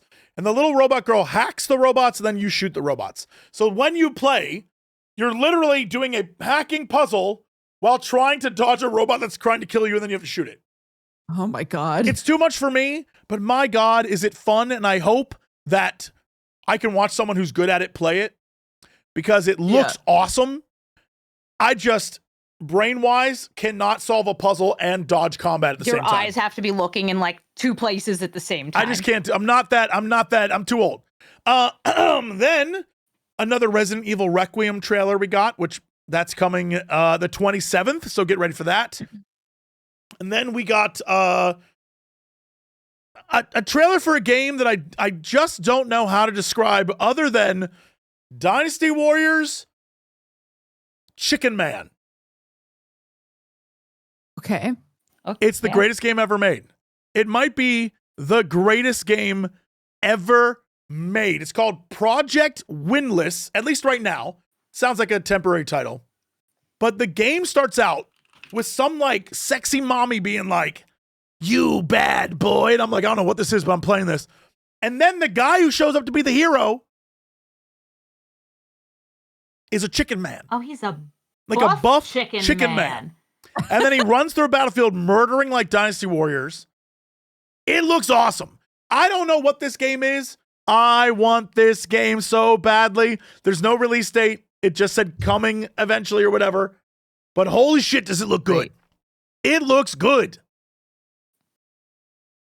So it's apparently based, like, just for some context, the Chicken Man is like the main character of The Bird That Drinks Tears, which apparently is a Korean epic fantasy series. It's apparently very popular. Cool. It's like one of the most popular series in Korea.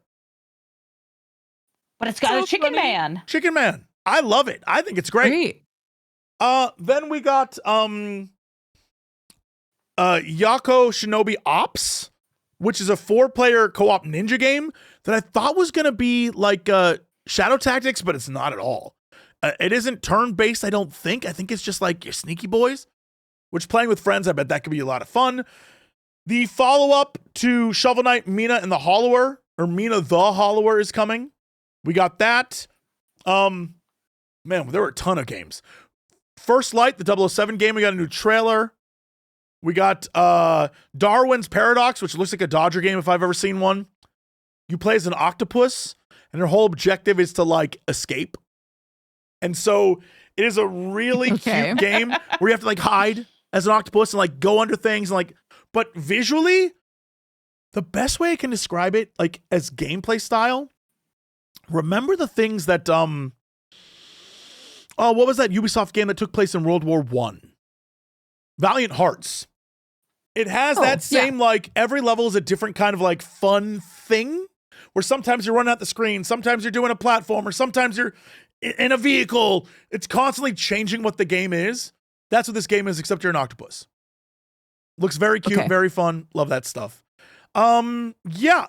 Oh, and to everyone's delight, the new Arc System Works Marvel game got a brand new trailer showing off the new X-Men characters. And while Steve Blum is once again back playing Wolverine, no one cares because they introduced like anime waifu magic. It's over. So the internet's already too horny. It's over. It starts with Storm, and then the next character is magic, and the next character is like waifu robot girl. Like, it's just, the whole thing is. So they're just cornering all markets of my thirst. Yes. For these characters. Yes, they really are getting in there. It looks great. Yeah. Yeah. I'm pretty sure, I don't know if it's correct, but is it the Danger Room that has become a waifu girl? I think that's what it is. The X-Men Danger Room has become like a waifu girl. I have no idea. I think that's what it is. Someone said, Danger Room has turned into a hot lady. An anime teen robot babe. Yep. Okay, sure. You can do anything when you're doing comic books, which is great. It's true. Everything's on the table. Yep. Yeah. So that's, I mean, there was a ton of games. I clearly didn't get through them all, but that happened. That's a real thing. And it was great. Fantastic. Mm-hmm. What other news did you want to talk about today? Is there anything outside of State of Play? There's so much news. As I slowly choke to death for some reason. Okay, so let's start here. It's fitting we talked about the folks over at Riot because, after having Necrid on last week and talking about this week, the big announcement was that their game 2XKO is downsizing the development team. The reasoning, I guess, this is what they said. As we expand from PC to console, we saw consistent trends in how players were engaging with 2XKO. The game has resonated with a passionate core audience, but overall momentum hasn't reached the level needed to support a team of this size long term. So I don't think it's going to be a major money maker, so they're not going to throw a lot of money at it. I guess that's what that translates to. Yeah. That's what it seems to mean, is like, we put it out in the world. We don't seem to have the audience for it. So we're just going to start scrapping stuff and have a small team work on it. Yeah. Now I wouldn't say it's even fully released. I didn't even know it was out. I don't know that it's out. It exists. It's playable. You can download it and play it. They're running some small tournaments around for it, but I don't know, maybe it's one of those games where they shouldn't have done an early access for it and community testing, because with a fighting game, like, you kind of just want it to be a thing you purchase and play versus have like a free to play costume unlocks. Oh, apparently it's out for real. I thought it was a beta. I didn't know that was a real out. Yeah, that's so tricky because, like, I also didn't know that it had been fully released. I knew it was playable. That's all. Maybe that's part of the problem. Yeah, right? Like, people don't know that it's out. They put the hype towards, oh, we got this secret project fighting game and they've been poaching all these people on it. And now we're going to fire some of those people because people aren't playing the game that they didn't know was out. Yeah, apparently it had a full launch as a free-to-play title on January 21st. I did not know that. That's not a thing that I understood. Yeah, So, me either. okay. I didn't realize that either. This one is interesting, and I'd love to get your feedback on this. So, Wildlight confirmed that it has made an unspecified number of layoffs. They said, today we made the incredibly difficult decision to part with a number of our team members while keeping a core group of developers to continue innovating and supporting the game. Of course, I'm talking about Highguard, a game that came out and nobody wanted to play. Although, having tried it out and played it, it's not bad. It just needs tweaks. I don't know that that's necessarily true. I think people just quickly ran into the wall of, oh, that's what the game is. Yeah, it's not a bad game. It's just like, out of all of the games that exist, I think I said this last time we talked about it, I don't know why you would switch playing the thing you're already invested in to go play this. You know? If you're already like Warframe or Destiny or something there's no like reason that. to do, like, there's nothing about this that says, oh, I'll ditch all these other games to go play this. There just isn't. And the reason I bring that up. It didn't have a catch. It didn't have an appeal that I saw, so I didn't even try it. Yeah. Like, there's nothing about it that says, oh, I need to play this. And here's the thing.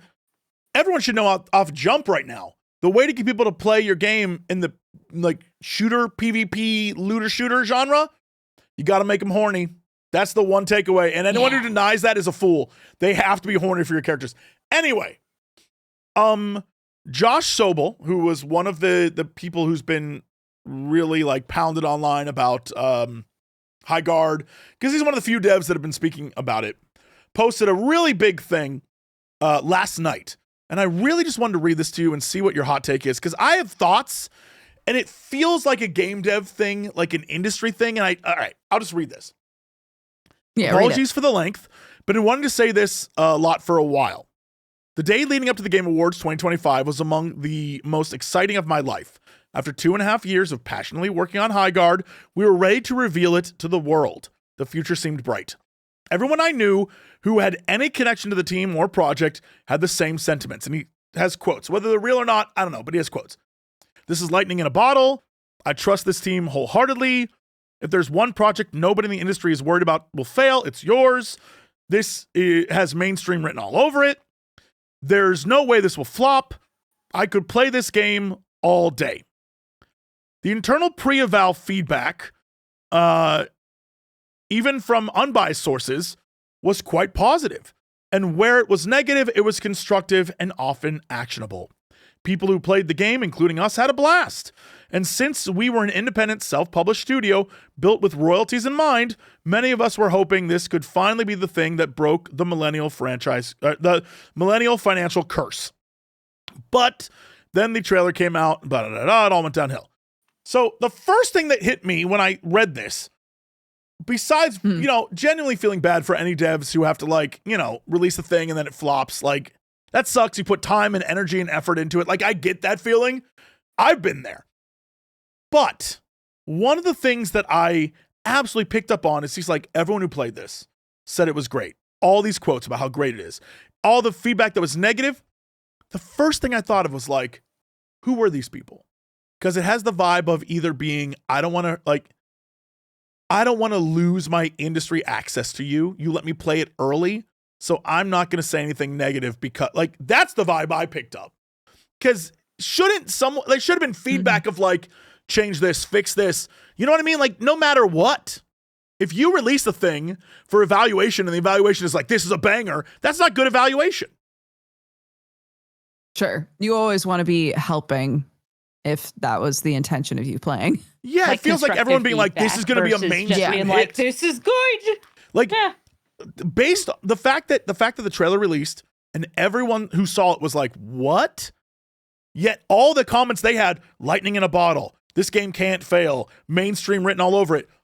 It seems to me like either those people were lying or they don't understand what people in the games industry, players want. That's so off the mark. If your trailer drops and people look at it and say, nah, the rest of his post goes on to be influencers and people really hurt this game and they were hating because they were hating. And that's whatever. I think that's a lot of a dev being mad. But in this case, everyone across the board was I don't know if that's going to be good. And the fact that some people are like, this is going to be a banger, to me screams the people they had play it either A, lied to them in order not to lose access, or have no actual knowledge of what the general public wants in gaming. Well, so to help people peek behind the curtain a little bit, one of the reasons that TB and many people after him have always harped a lot on establishing whether or not you were flown out to play a game, paid to play a game, et cetera, is because that attention, that money, all of those things do create a bias toward the game. So we don't know to what degree these biases were established for the people that may or may not have said these quotes. But you do feel differently about the game, a game that's in development, if you're sort of brought in like, hey, we're working on this thing. We think it's going to be huge. Like, come play it. Give us some feedback. You know, you're always going to skew more positive in that situation. Right. Unfortunately. Right. It's because they invited you in and you don't want to lose that. A lot of people don't want to lose that access. Yeah. Especially if the game blows up, because then you're in for the next stuff. Like, that's the mentality of a lot of people. That's so interesting with, like, especially influencer testing. Like, you have these like figures that are coming in that want those connections versus like kind of local beta testers with games. We used to have that with Harmonix in Boston, not that many other studios out here, but like they would just kind of throw a thing on Craigslist, be like, hey, come play our game for a little bit. We'll give you some pizza. And it's like, yeah, sure. Great. Give feedback. I love the text to speech. Games never came out. R.I.P. Harmonix. Yeah. Like, it's a weird thing. Cause I remember when Remedy flew me to Finland to play Firebreak. And after I was done playing, I was like, yo, I love this game because I love control. However, my question to you as devs is, who is this game for? Like, I flat out asked them, who is the game for? Because I'll play it because I like this world. But the game you've created is not a lore-heavy game. There's no story in it at all. So if I'm in for the story of the Remedyverse, I don't get that. But if I'm a person who likes this sort of team-based, like Left 4 Dead-ish squad thing, why would I join this game compared to other games when I have no interest in the Remedyverse? You know what I mean? I was like, who is your target audience?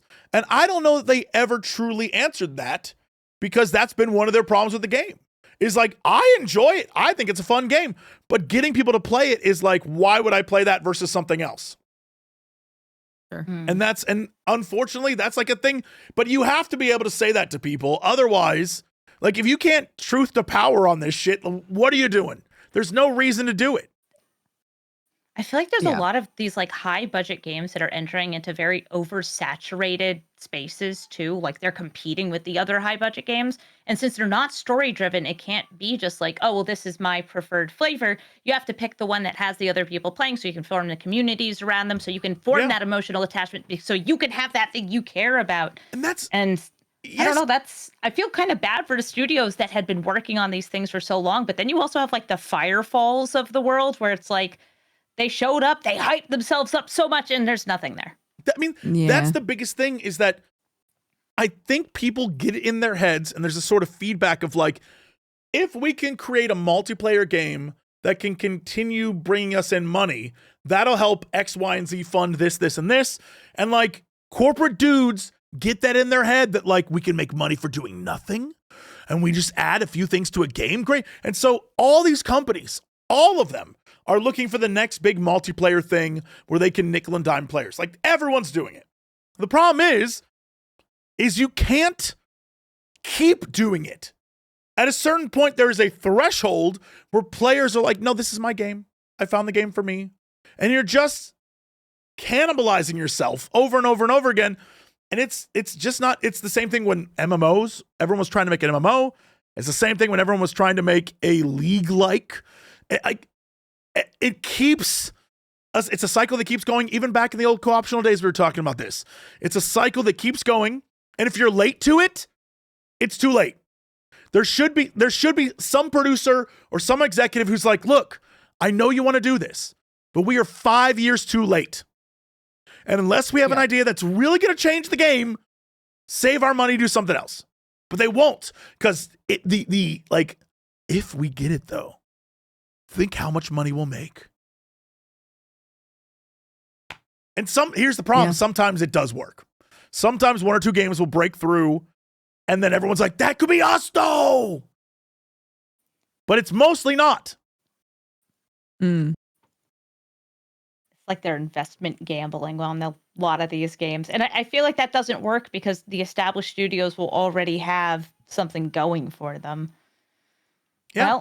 Well, another one down, another team downsized. I feel bad for all the people who work passionately on these right? games. It sucks. Yes. It's hard not to feel bad for everybody who's I involved. would love for them to be successful. I would love it if the game, like again, having played Highguard as a game, it's not bad.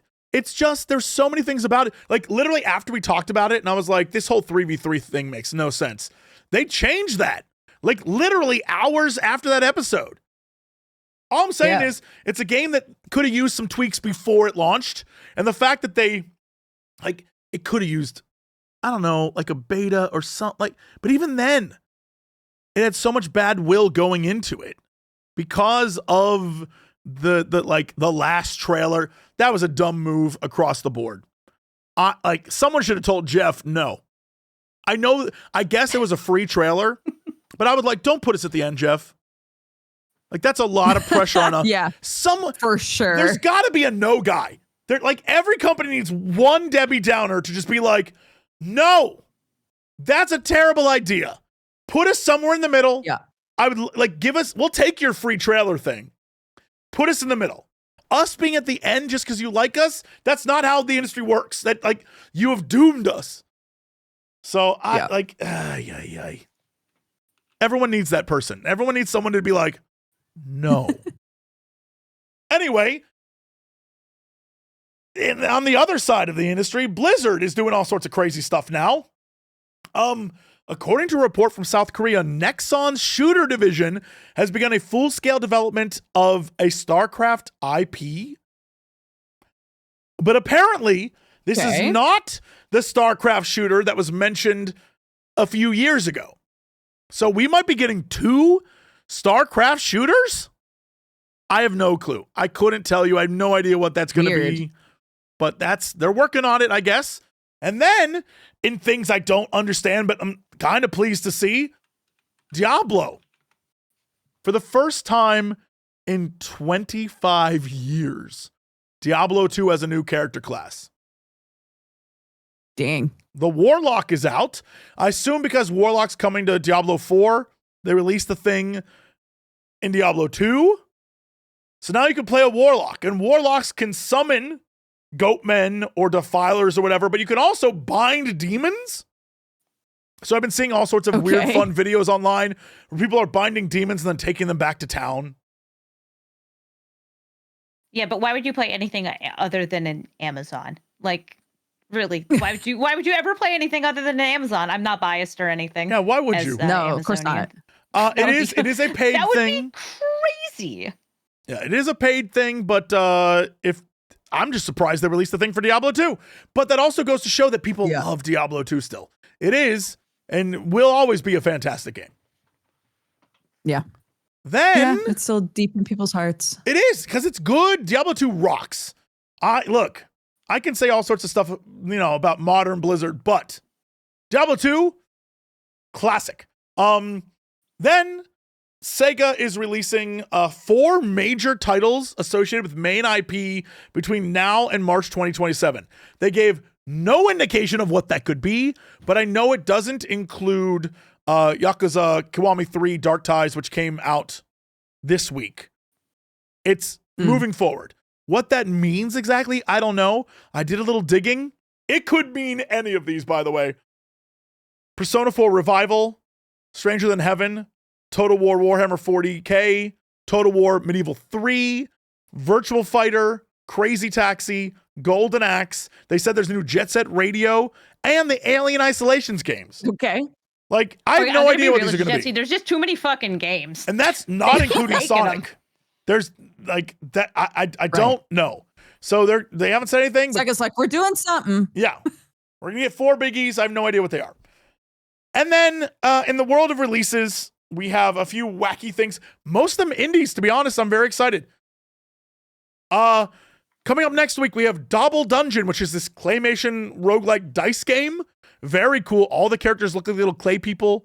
They look great. Forgotlings is a cinematic, story-driven action-adventure game. It's hand-drawn.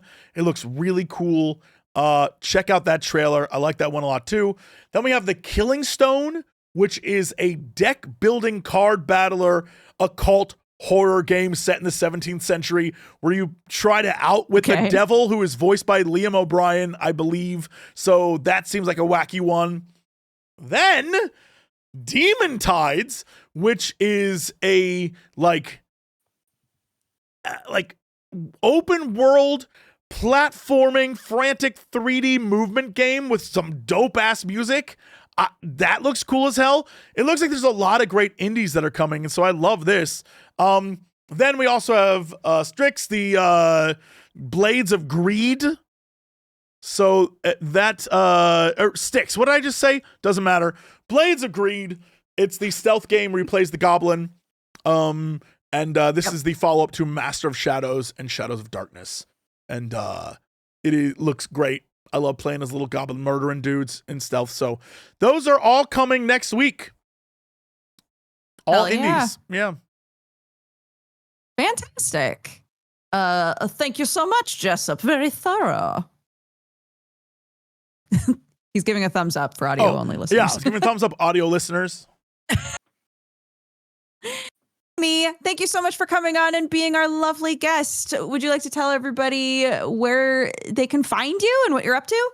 Sure. I'm Amy the Amazonian. You can find me on YouTube and Twitch as Amazonian. And I'm bumming around playing card games. I mostly play Magic, and that's what I'll keep playing because it's fun and they keep making more of them. Hell yeah. Jesse, what about you? Boy, oh boy. I am going to try and play Reanimal this weekend. I'm really looking forward to that. That game looks so good. And we'll fingers crossed I'll be able to do that. But also at like 1 p.m. today, if you're over on, well, by the time this gets out in VOD form, but if you're watching live, a trailer for something that I'm involved in. I mentioned at the beginning of the year that there are 3 Jesse games coming, and I could only name 2 of them. Well, we'll finally be able to show the 3rd one. And that comes out later today.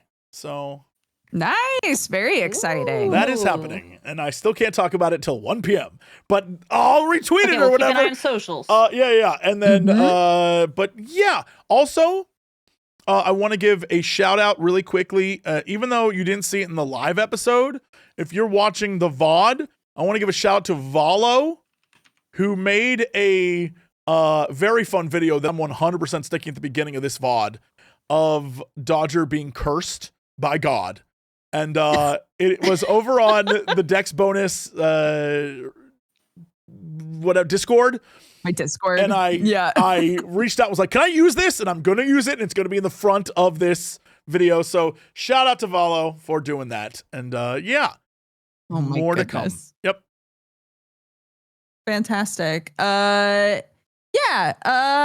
Man, I don't know. I'm just going to find more weird stuff to play, I guess. But we do have Convergence next week, which is an indie showcase that Jesse and I host. That'll be next Thursday, I believe. If you guys would like to tune into that, it'll be live Last again. time was great, and this time will be as great. If you want to see some really cool indie games, it's the place to be. Plus, a lot of friends will be there. It'll be good old fun. Absolutely. But hey, guys, if you enjoyed Geekenders, you can watch all of the previous Geekenders on youtube.com/Jesse Cox. We're also on the podcasty things. Amy, if you adored Amy and you're like, I wish I could see another episode with the Amazonian, there are 2 other ones. Go find them. That sounds right. Yeah. You've been here a lot, and I adore it. But yeah, take care of yourselves, everybody. Have an amazing weekend and week, and we'll see you next time. Bye-bye. Arrivederci. Bye. Yeah, you know what time it is. It's time for the Geekenders podcast. MegaRan, Jesse and Dodger, what up? Let's go. Yo, it's the weekend. Yeah, it's time to geek out. Let it begin. Go on, stream and shout. It's Jesse and Dodger, so give them a follow and see what the Geekenders are all about. Yo, it's the weekend. Yeah, it's time to geek out. Let it begin. Go on, stream and shout.